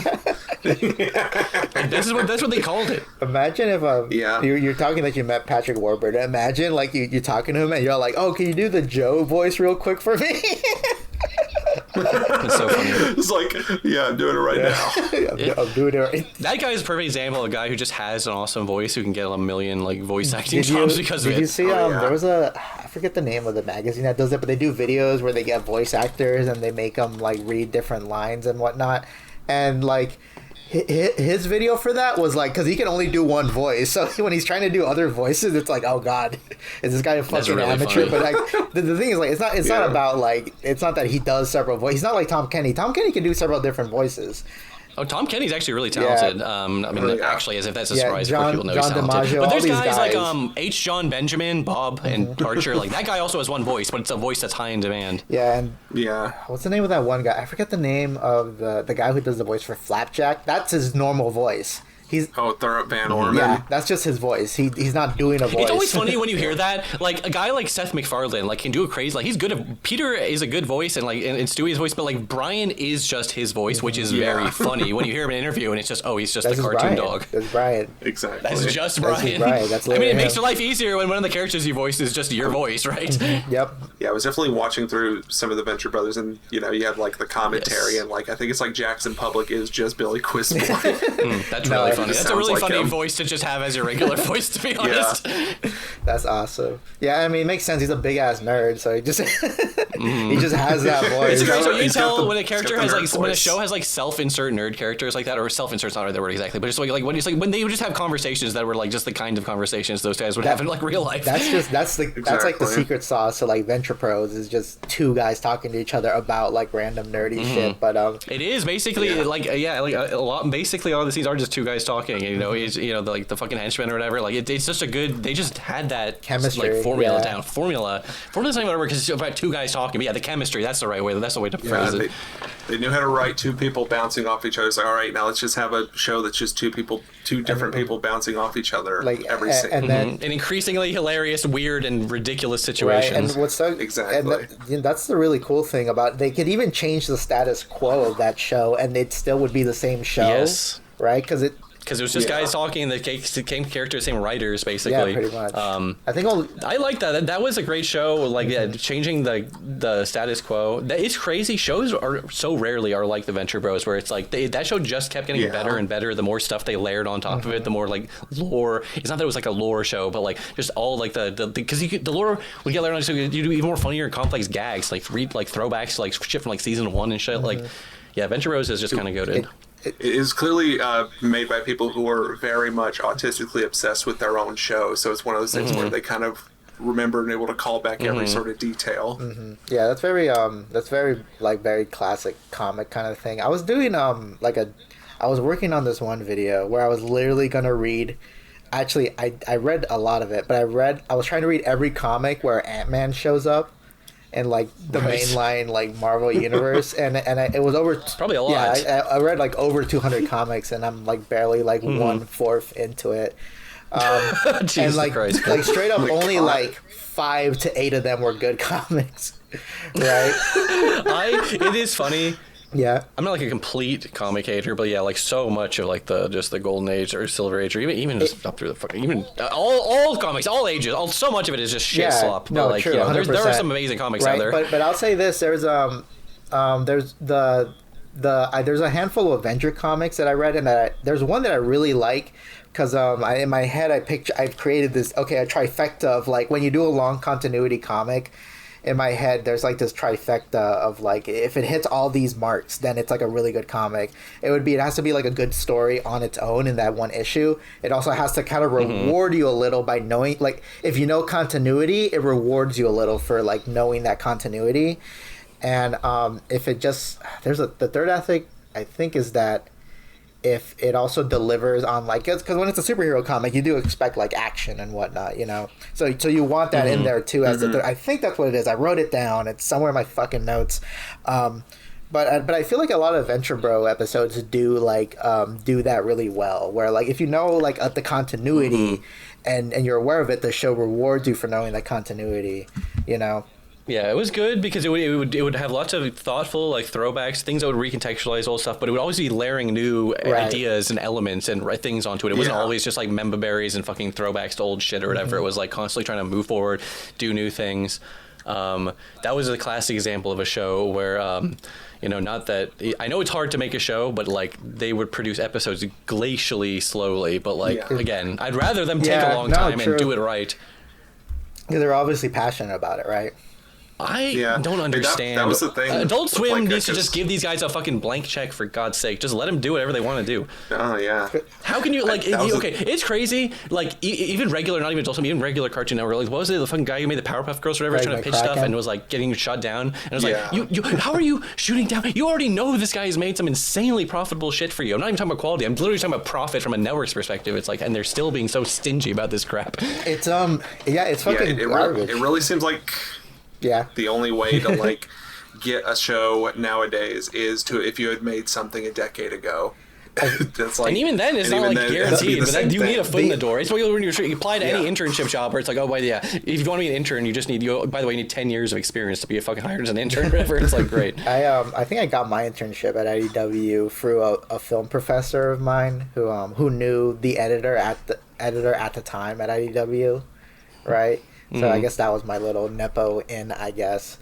Well, even Pender is like, he only got that job because like someone knew him, and they're like, yeah, I guess let's have this guy that I know that can write comics for this fucking this stupid baby comic, I guess, for the stupid baby toy Sonic. Half of it is kind of like, yeah, maybe being a little bit more social doesn't fucking hurt. But at the same time, like some of it is just because you just know someone through familial. It's not even nepo. That's just the way the real world works, which is very disappointing to me, by the way. Is like you have to actually know people, you have to talk to people, you have to network people.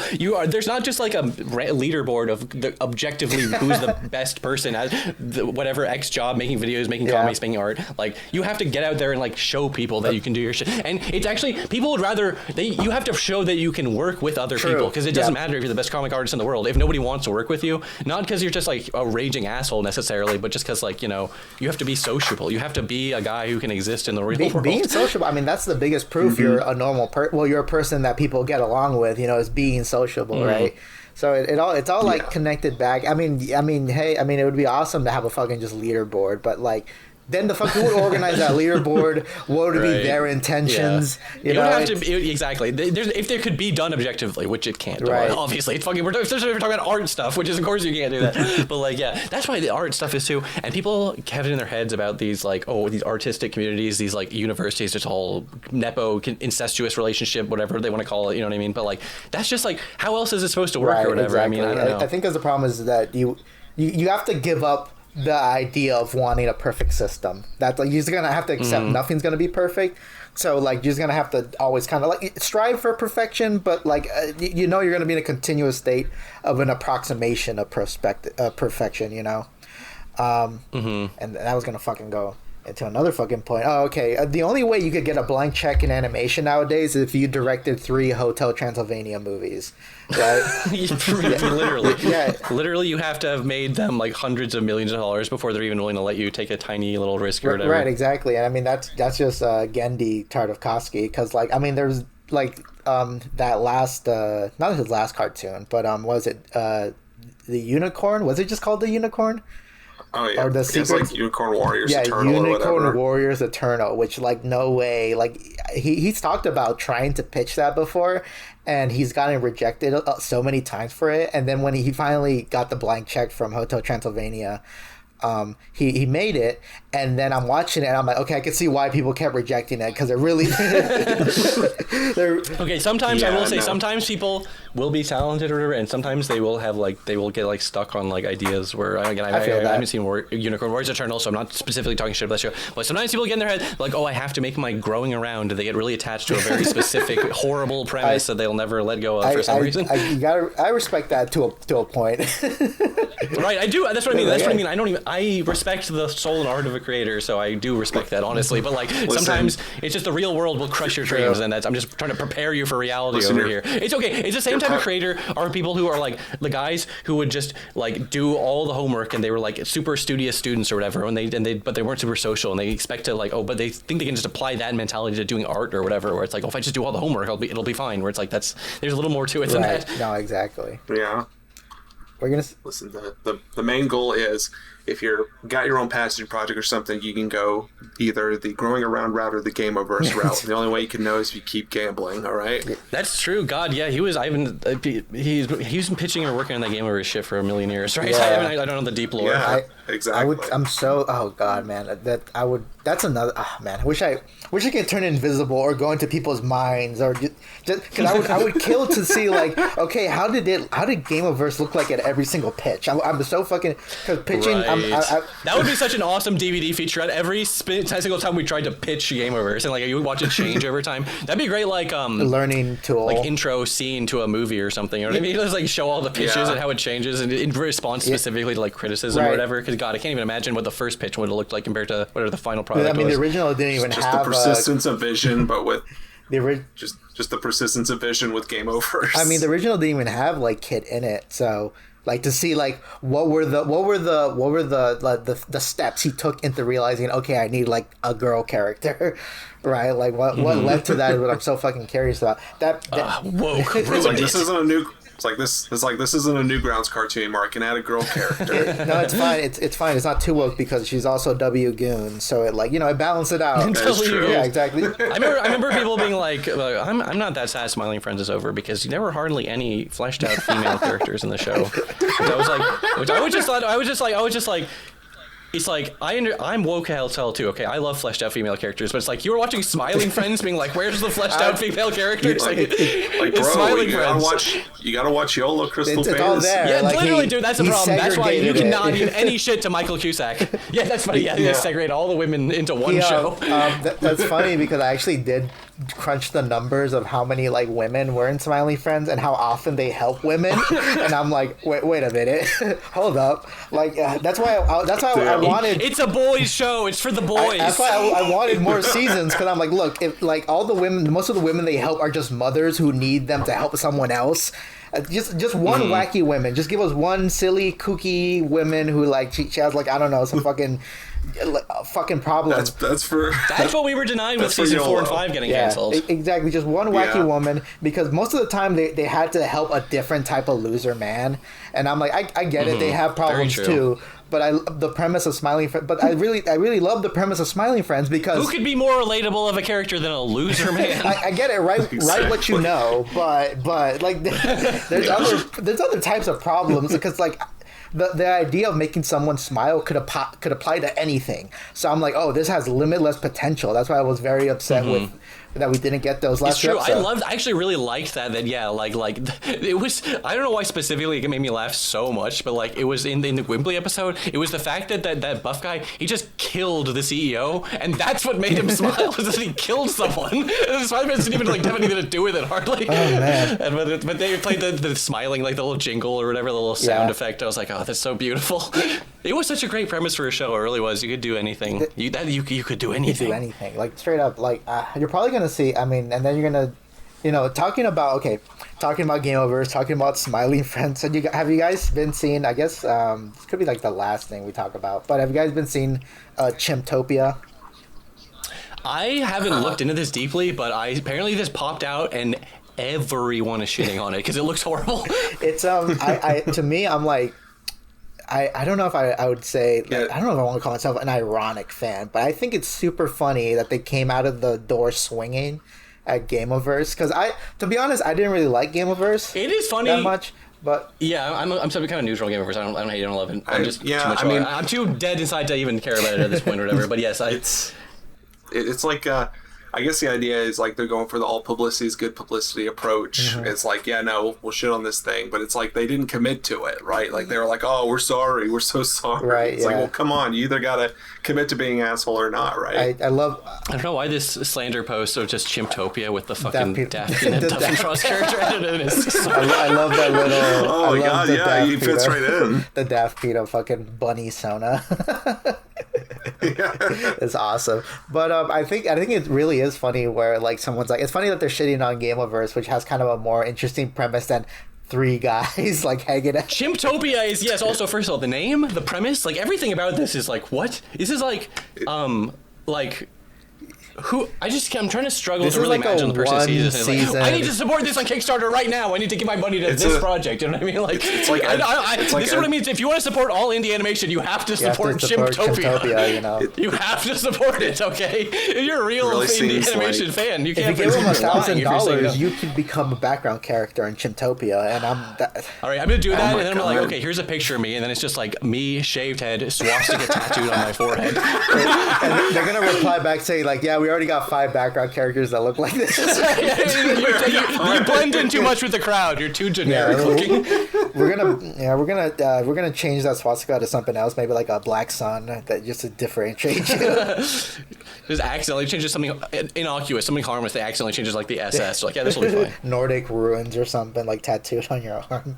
But it's Chimptopia. The only chimp is like the landlord, who's also the only brown character on the show, which is I saw people listening. Posting a clip of this guy being like, Chimptopia. By the way, could there possibly be a more spiritually NFT name and like style for a project? It literally looks like this was like repurposed from like a failed NFT pitch from 2022 or something. I don't understand.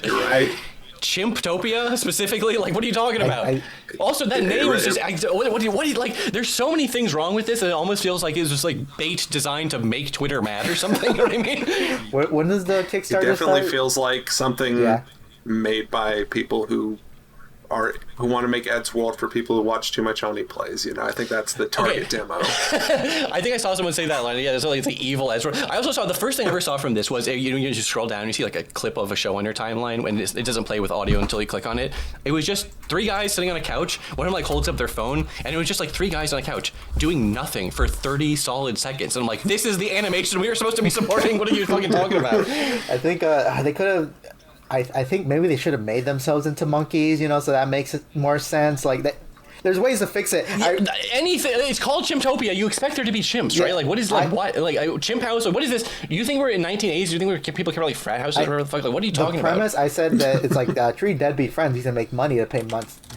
Rent by any means necessary. So in my head, I'm thinking like, oh, so they're gonna hoard their... Any means necessary means they're gonna start sucking dicks or something. I mean, by any means necessary, what does that mean? The first episode, they're just sucking dick for money. I'll be like, okay, all right, hold on. We might need to support this. Then it'll actually have lived up to it. I know, that's what I mean. By any means... Okay, if it was like, like nobody would... You can't do this in this day and age. But like, if it was like some, not ARG, but like, oh, we're gonna make it look like some just generic whatever shape show. But like, it goes unhinged in the first episode where they're like, yeah, I'm like, one guy's drawing like hyper... like inflation furry vor art. The other guy's like turning tricks on the street. There should be the same show, but it's kind of like a BoJack Horseman thing where like the A plot, like BoJack is going through fucking a nervous breakdown, and the B plot is the one fucking the character voiced by Jesse Pinkman who's like having a silly adventure. So one roommate, the juxtaposition. One roommate's doing the fucked up shit where he has to be involved in snuff films to make money, and the other roommate is just like selling lemonade at lemonade stand. Yeah, they're having a wacky time. Yeah.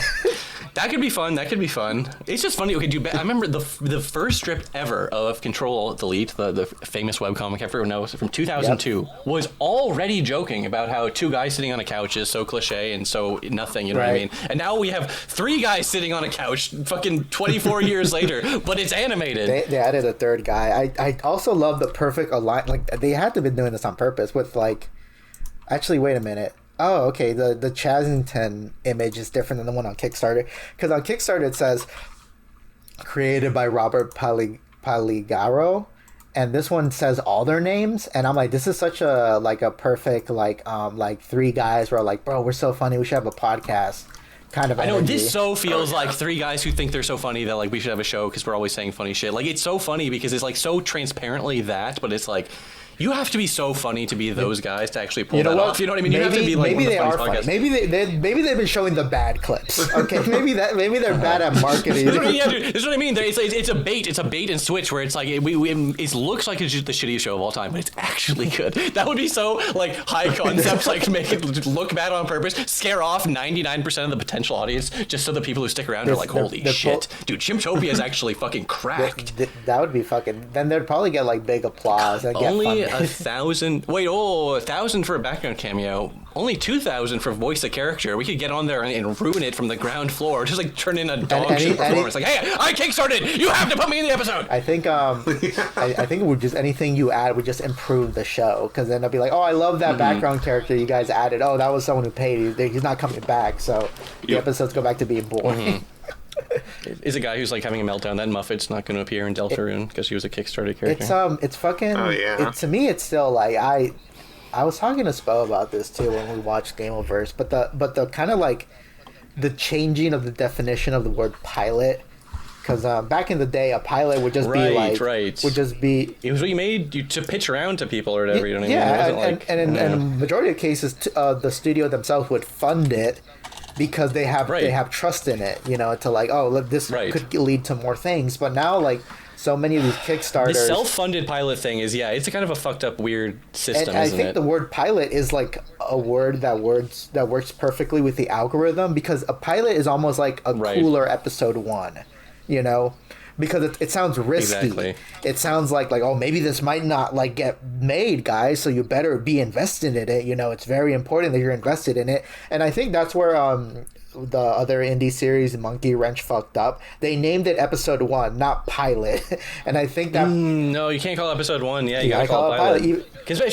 Especially if it's, like, a Kickstarter thing or, like... It's just easier you're right. It's like... for SEO and stuff, because you know it's like if you type in episode 1, that could be anything. You type in it's pilot, so funny. People will still be like making videos like, hey, here's my analysis series or my let's play series episode 42. They don't understand. No normal human being will ever click something with like episode blank in the title. You know, you have to make your things as clickable and as like, you know, even episode 1, which theoretically everyone should understand. That means you can start here. It's still too much. People, it's literally beyond the point of like words even meaning things. It's literally people will just like associate the word pilot with like, oh, this reminds me of the, you know, Amazing Digital Circus pilot, or like I know what the word pilot means. It just reminds me of other indie shit they've seen or whatever. You know what I mean? It feels more like we're doing a real thing. Yeah, it's this is a bigger thing about like This has to be fake. I can't believe this is real. We blend the relatability of Seinfeld, the crudeness of South Park, and the wackiness of Smiling Friends into our show to create something unique in the indie animated space. That's like a parody post. You write on 4chan. This is a big brain move because they're all good shows. Like, come on, guys, this has to be good. We combined. Hey, we watch good shows. We're inspired by good shows. That means our show is going to be good. We combined all the good shows together to make the best show ever. You know, it's just exactly. Just put all my favorite things in a blender. It reminds me of some advice I saw James Gunn said, where like when it comes to doing like because this is like their version of the elevator pitch. And he said that, like, I know that people will be tempted to, when they give an elevator pitch, they'll be like, oh, this is like the John Carpenter's The Thing meets John Carpenter's Thing, but in the city. Don't do that because, like, to a CEO's perspective, The Thing bombed in theaters. So that's true. So that's true. Like, so it's like people don't want things that are critically beloved. They want things that will make money. Right, and so saying something like, "Oh, this is like Seinfeld meets South Park," looks good to a CEO because the CEO is like, "Oh, those made money, huh?" Right. But it doesn't really work on like a normal person. Yeah, this is pitching to a Kickstarter audience, it's not a literal elevator pitch like obviously. So it's like if they called it you have to like racist Ed's World, that might work better. Like that would probably get somebody. At this point, literally. All I've seen is people shitting on this. They might as well just full on go. We're going chud mode with this to get the new norm money or something. Like whatever their current plan is, I'm not seeing it turning out well for them. Woke had to ruin Chimptopia. First of all, again, there's just so many aspects. Chimptopia. What kind of name is that? That's just a horrible name. For this, it'd be great. I mean, it'd be a great project for a bunch of chimps who live in the jungle and they go on funny adventures. That'd be a great name. What if it's about a bunch of chimps who lived in the jungle, but then the jungle got like cement over it, and now it's a city, and the chimps are like, "Oh, I guess we gotta live in a human society now." Oh, it's a concrete jungle. Chimptopia. I mean, even if they were still chimps, that could still work. But these are just guys, okay? This is already a confusing premise for people. You're already asking me too much to take the leap of understanding that Chimptopia is a show about men. Even it should be called Mantopia. And they're all men, and they could be gay men too. Actually, make it the same Chud show, but they're all gay. That could probably do some numbers. Chud show, but like full on Chud the whole time, but then 15 seconds before the credits, they all start making it. So the Chuds are like, their brain short circuit. They're like, wait, what? That would unironically get like a fandom because it's like, oh, they're gay. Oh, we can ship them together, or we could like draw them like they're gay and racist. Zam. There's an audience. We gotta have this is what it's all about. It's not even about making good stories. It's not about this animation. It's all about setting up the perfect ship bait dynamics. You know what I mean? You gotta have like a homestuck fucking web of like characters. Like this person can be shipped with this person. This person can be shipped with this person. You know what I mean? Because that's what's gonna drive the crazy fans, the Fujos, the people who are gonna just like go insane with your characters, make 100,000 pieces of fan art, make the doujinshis to sell. This is gonna be this is like a lecture of like, oh, this is how you make your indie pilot. You got to make sure you put in some ship bait in there, the yaoi bait. You got all your baits, a little bit of every kind of bait. You don't want to put too much of one bait in there. You know, it sounds like you're talking about fucking fish.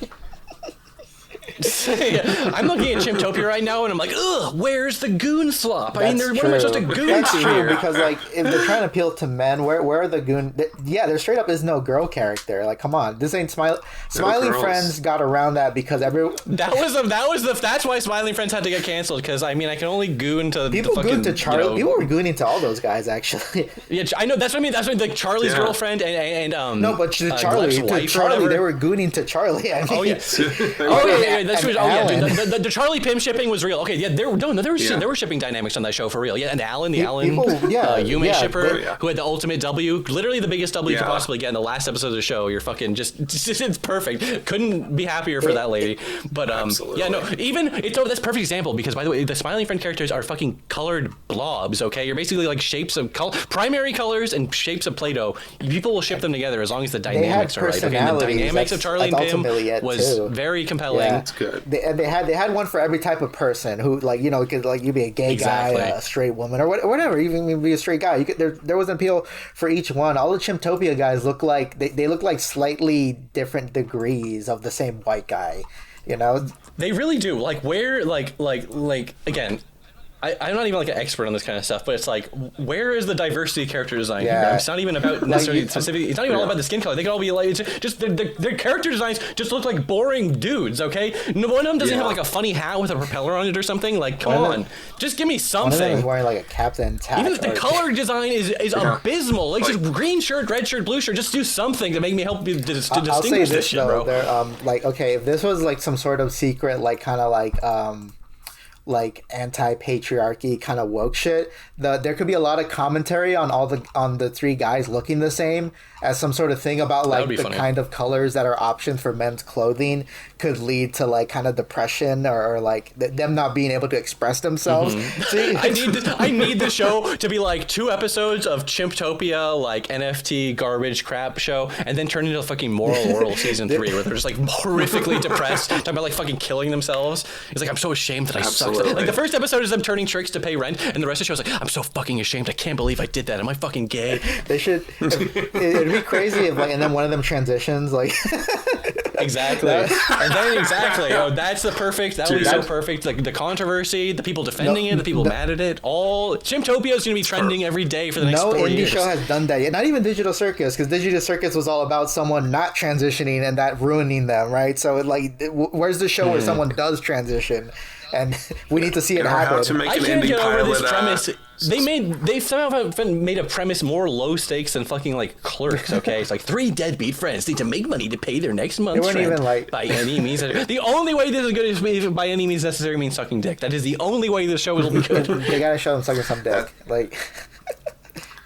Even Family Guy would do that joke. Like, so you don't pretend like you're too good to do that joke, okay? Peter would suck dick for rent if the cutaway gag was right. Harvey Birdman, and they did a joke about Harvey being a prostitute, like real quick, to feed his suntanning addiction.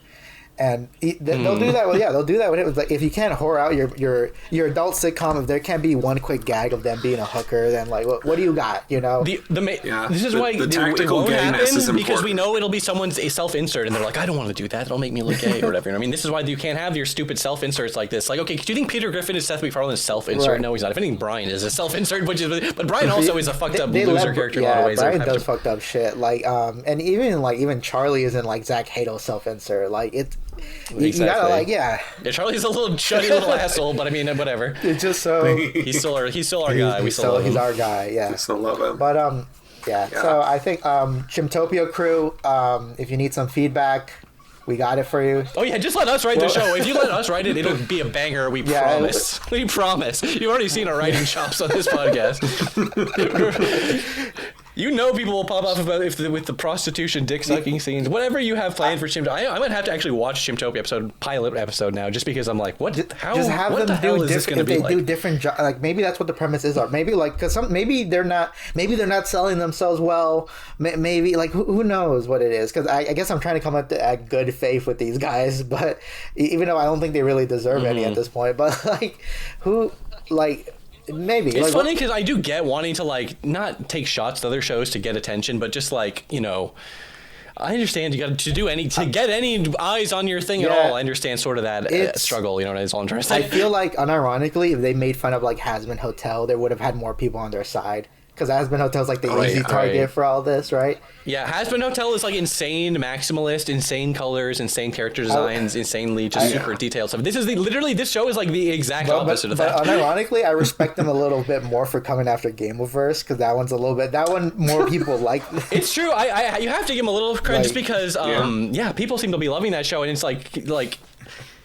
Almost anything would have been an easier target than that. Like you would have got a little bit like people are like Digital Circus, but I guess now. Maybe it's on the way out, so it's like I understand why they thought that was like they were making the right shot to call or whatever. But like I don't know. Yeah. They might have just underestimated how much people liked supporting that project or whatever. I don't even know how to explain it. That's true. I saw someone said this is a fucking this show's not real. This is a psyop to make Gameoverse look better. It kind of feels like that. Awesome. It kind of feels like it. See, that's what I mean. The only time I can't just see this and see a shitty show. It has to be like Pip's stage 1 of an elaborate plan. You know what I mean? Like look, here heads up for anyone who wants to do an indie pilot. Try a little webcomic first or something, because this might have killed as a webcomic maybe 15 years ago. Who knows? Right. But like just to kind of see like what kind of, I don't know, just you don't gotta like jump into the deep end of the indie animated pilot pool. All right, guys, you could try. Oh fuck! I was about to say, how much money has it raised? Oh, it hasn't started Zero, yet. because it has not launched yet. It know is what? launching soon. So now I'm curious. gonna- Interesting. They didn't do this controversy when it had launched. This is all preamble to the launch. I Interesting. think you know what? I'm gonna put myself notify me when this launch, just to see just what numbers they're gonna be reaching. I'm curious, man. This is what I mean. That's what I was like. Who's out here? So like, this is what I mean. If this gets fully funded, first of all, I don't even know what the amount they need is. Well, it probably says on this page. The stretch goal is like 50K for episode 2, so it's probably less than that. Which, by the way, 50K sounds like an insane amount of money, right? But when you're doing it full animation, like you'd be surprised how fast that goes. That's it. Yeah, this is why you got to undercut people and like not pay them. You know, that's the indie strat. No, just don't pay your animators. I would know. This should be it. Raise 50K on a Kickstarter, and then release the show, and it is 100% AI animated. Just like fully AI, like nothing touched by human hands. There's probably someone out there doing that right now, because there is like AI projects on like Kickstarter, so there is probably a guy out there just already like doing that as a strat. I mean, think about it. It's the perfect scam, and no one will ever notice.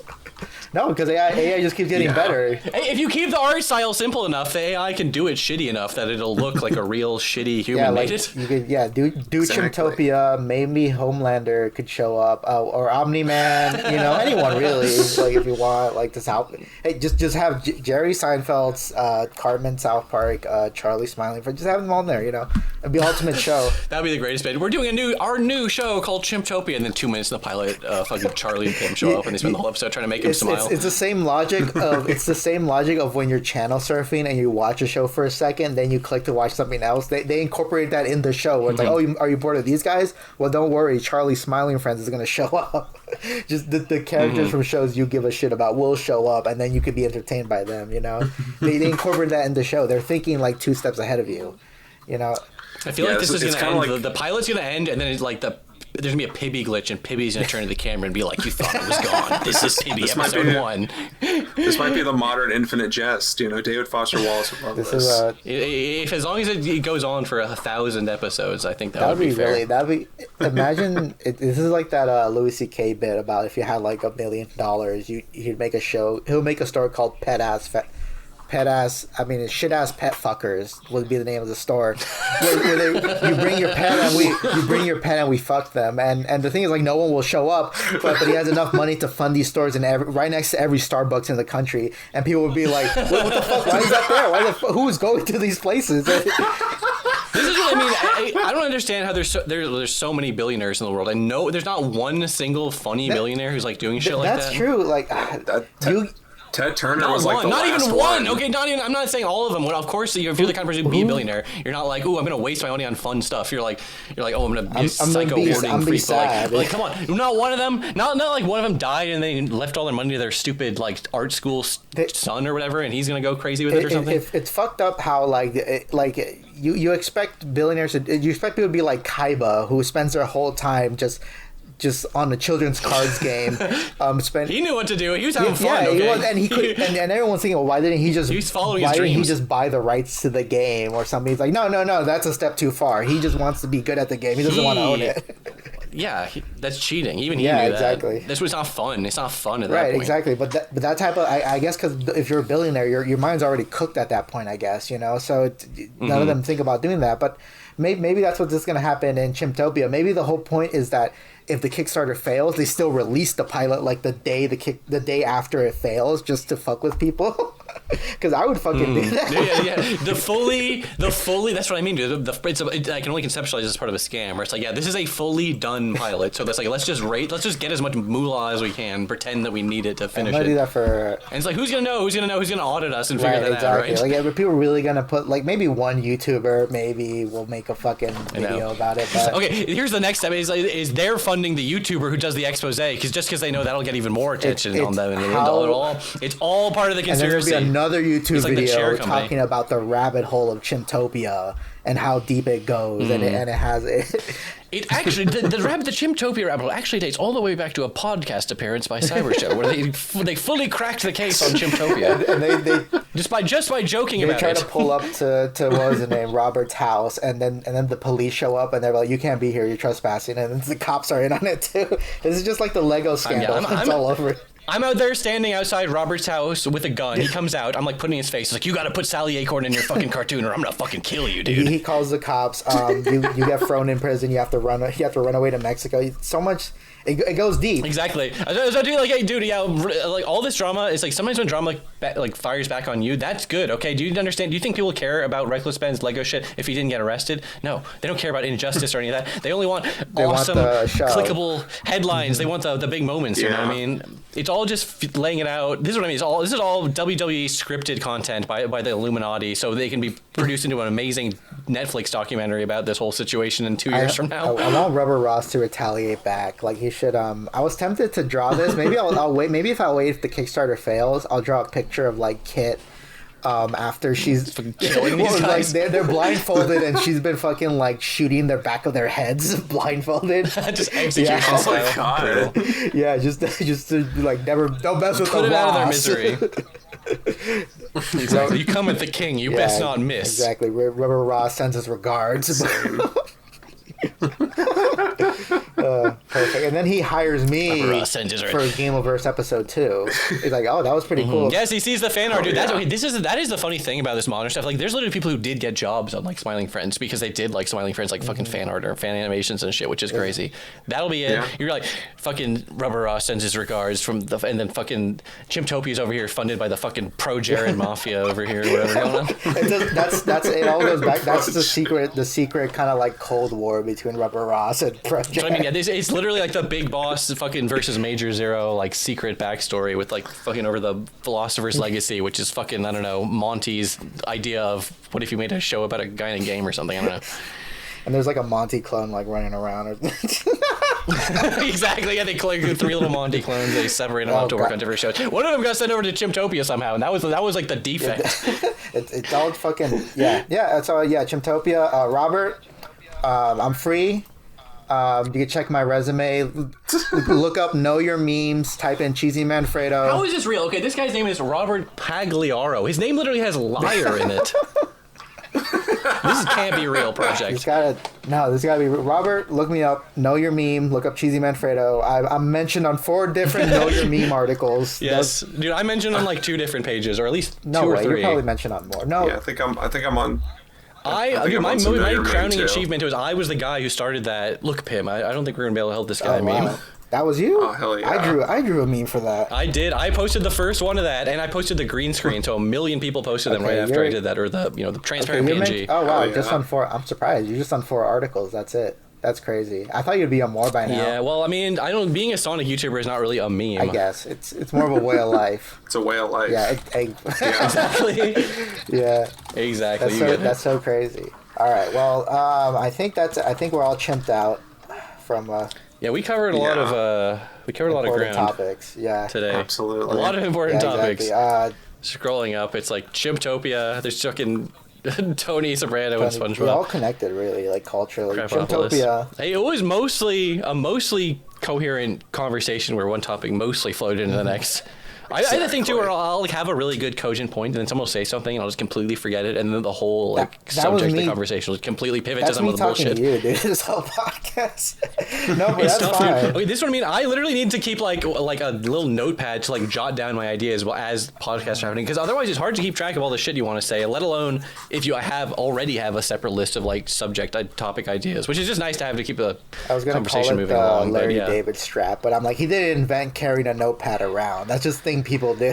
Exactly. that is very Larry David thing to do. He would just write like he would have an experience and be like, wouldn't it be funny if I did this psychotic thing? And he just writes it down. And then once he has 10 of those, that's a whole Curb episode right there. That was the greatest bit ever. This whole behind the scenes interview with Jason Alexander, where he's like trying to understand the character of George. And I think the thing was it was when there was the eclair in the trash, and he's eating the donut out of the trash, and he was like going to Larry David. He's like, "This is insane. Nobody would ever actually do this in real life." And Larry just looked at him and went, "What are you talking about? It happened to me, and that's what I did." Yeah, that I remember. That's such a good.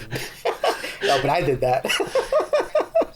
Yeah, that's and then James was like, "Oh yeah, that's when I understood. Oh, this is just Larry David. George is just Larry David." Right, but before we head out, anything you want to promote, Cybershell? I guess Netlore, my podcast, a different podcast than this one, if you can believe it. There's more than two podcasts out there. Netlore, one word. I guess I never really had to pitch it before. The copyright of the concept of podcast, but until now, check out Netlore. Right. Yeah, exactly. And then I guess my main YouTube channel at Cybershell. I don't really have anything like specific to promote other than that. And if you don't know me, that's actually kind of crazy. If I'm just like you're clicking on this podcast, I'm just like some douchebag. I'd be surprised if guy to talk about cartoons. I'm surprised no one would. More people would probably know you than know us, to be honest. All right, but we all know everyone watching. This is just like episode 4082 of the PCP, where it's like all the procrastinators are dead. This is like the far future. This is like Mega Man X version of that. Ben Sane will still be there. No, he would still be there. We're carrying the torch. We are carrying the flame. We're keeping Charlie Kirk's legacy alive by podcasting. Ben Sane is our Charlie Kirk, but he's still alive. Exactly. Oh my God. He's all right. He's around. He still makes stuff. But yeah, he does his lectures. Those are good lectures, dude. Those get views, man. They do. People love a good lecture. I told him to do one about Simfest. I think that would be a good Hess lecture. He asked me what would be some random good things to do a lecture, and I was like, I don't know, maybe like Bubsy or something. I was kind of just shooting the shit. He's like, oh yeah, maybe I will do a Bubsy lecture, and then he did do a Bubsy lecture. It was a shorter one. It was only like an hour and a half because there's not that much to say about Bubsy. But I feel like it was good timing because it was right before Bubsy 4D came out. He didn't mention transgender. Simfest is very interesting to me. Like, I think that could be a very good lecture because like there's just so much, and the creator like political alignments drastically change every decade. Becoming like a early 2000s normal dude bro to a feminist to a Nazi is a very like interesting transition. Yeah. But I think like if you know anything about how any of that shit works, it does kind of make sense. It's. But what was it gonna? Spo, do you have anything to promote? I do have my webcomic Diesel Train I've been working on with my team that I've been doing for a bit. We got the first 3 chapters done, and we're uploading new pages for chapter 4 weekly. So we've been sort of cracking away at that. Nice. The fuck, you're not allowed to, you guys aren't allowed to promote things. This is your podcast. You're only allowed to promote this podcast. Well, you're already watching it. It's like what? They're gonna put a trailer for the Avengers when you're watching the Avengers. We've got great news, guys. There's other episodes of this podcast. We talk about other episodes. You know, one thing I noticed is I think the episodes where on the thumbnail there's a little bit of cleavage do pretty well. But we had one where we had like a naked like Bowsette on the thumbnail, and that didn't do any well. So I'm like, okay, so what it could be is that it's a cleavage. Bowsette's too old. You can't show everything. You have to just show cleavage. You have to. That's like the enticement point with people, I assume. It's true. It's like the whole thumbnail metagame, dude. It's like you could write a novel on just the amount of shit people do. We need to get that with their fucking Mr. Beast AI thumbnail thing that he has. I know, dude. Just use that. There was like a time lapse once. It was like one of his videos, and you could just see it go through like 100 different variations. Because he literally has like a team of people, like an actual team of human beings whose job is to work on thumbnails, which is insane. Yeah. It is crazy. I know the cleavage meta is something I got to keep in count of because I'm the one who sort of draws all the thumbnails. Mm-hmm. I'll have to incorporate Sally Acorn in some way. We can bring Sally Acorn. Yeah, we're gonna get this episode's gonna have like 8,000 views all from just Sally Acorn heads. Stop fucking making fun of Sally. What the fuck? This is the worst podcast ever. Sally Acorn. Maybe like I don't know, do Cybershell like him the soy point. Sally Acorn maybe. I do love a good soy point. Just sort of Sally Acorn with a blindfold on, Cybershow with a gun. Here's what if you want to get real traction on this, you need to draw all 3 of the handsome lads from Chimptopia with huge bulges. Exactly, and like they'll do it. Do them all like hugging Sally Acorn maybe, or no, Sally Acorn's there. Call it maybe Sallytopia, Acorntopia. There's a way to do this. There's a way to combine these ideas in a clever way. I think you're right. Yeah. If only we lived in a world where YouTube wasn't so harsh with the restrictions. I'd say if you want to really pop off, just draw completely naked James Gandolfini fucking SpongeBob. Like no explanation, that's no credit, just that's it. People, it's like one of those things where it's like when you make the title of your video a question, it makes people intrigued. They want to click it. You know what I mean? So it's like a question. When you see that, you're like, why is he fucking SpongeBob? Unfortunately, I don't think YouTube would be that chill with that. Disappointed because then you don't see him. You don't see that happening in the videos. Yeah, unfortunately, it doesn't actually happen in this episode. Although it could happen. It could happen in Chimptopia episode 1. We don't know yet because it hasn't come out. That's true.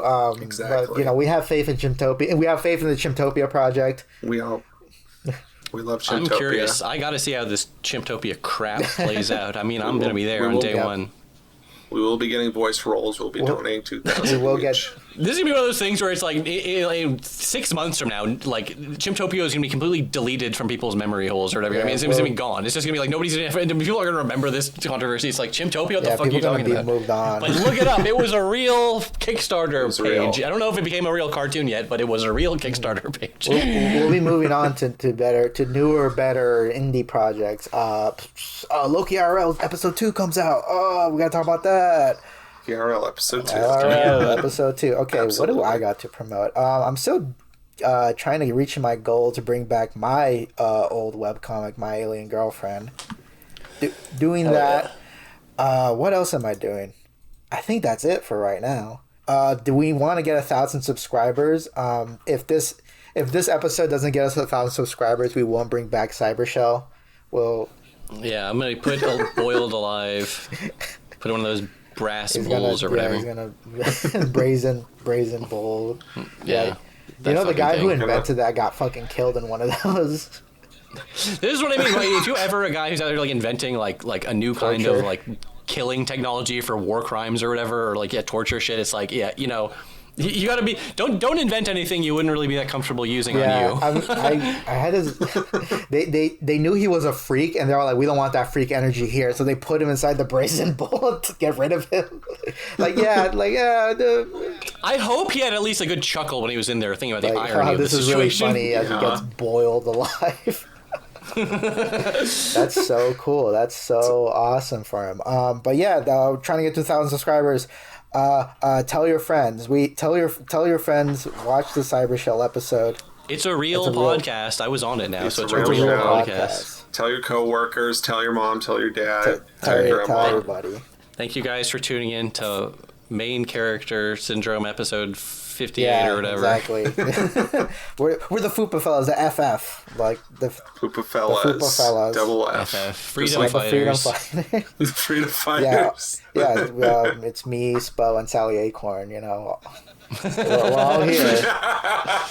I love that. They just have that listed, like if you ever have a website page or just on that bad page, like here are our 3 permanent podcast like hosts. It's like me, you, and Sally Acorn. She's there every episode. She's just quiet. What if we just put Sally Acorn in the thumbnail of every episode after this? Do you think that'll do something? Just hide it. Just have it hidden. It's Sally. just like you're getting like. It's like doing something to the Sally Acorn, like sleeper agents, the 30-year-old fucking millennials who are like, why am I so obsessed with this podcast? Why do I click on every thumbnail? I didn't even like the first episode because I shit talk Sally, but I can't stop clicking on it. What's going on here? New thumbnail meta.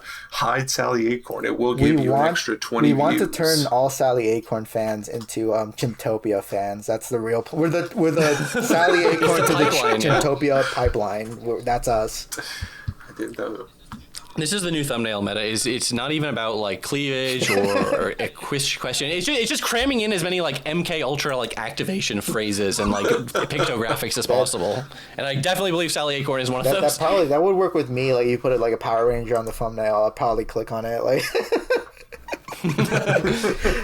That would be so funny. I mean, people should need to just bring like Sonic the Hedgehog in their thumbnails, and like guys like me will click on the video. Don't not only Sonic not even in the video, he's not even mentioned once, and then you end up watching it. And by the time it's over, you like forget. You're like, oh, that was a good video, and you're like, wait, why did I even click on that? Oh yeah, I thought there was gonna be Sonic. And when you click back, Sonic is gone. So it's like, yeah. You do the thing where you change, like it's your thumbnail. I'm gonna start doing that. Like I'm gonna have a video, release a video on my channel, so like the Sonic the Hedgehog 4 Super Video Spectacular, and like there's a thumbnail and title, and then the whole video has nothing to do with that, and then by the time time is done. After 1 hour after publishing, I completely changed it. And then I started gaslighting people on Twitter, being like, that was never the title or thumbnail, you fucking lying. What are you talking about, dude? There's no fucking proof. liars. It's AI generated. Dude, we live in a world where you can lie, cheat, brazenly do anything publicly on Twitter where there are people who can verify it and back it up. And then you can just say, it was AI generated. It was just AI generated. And the fucking people will believe you, dude. It doesn't matter, so man. Cool. Just say it's AI generated. You can get away with anything. All right. With that, we're head on out. We're ending it. Yeah, that's the moral of the episode, by the way. That's the moral episode. Always make sure to lie, cheat, lying is good. And also subscribe. And subscribe. Yeah, subscribe. Like and subscribe. All right. Good night, everybody. Good night.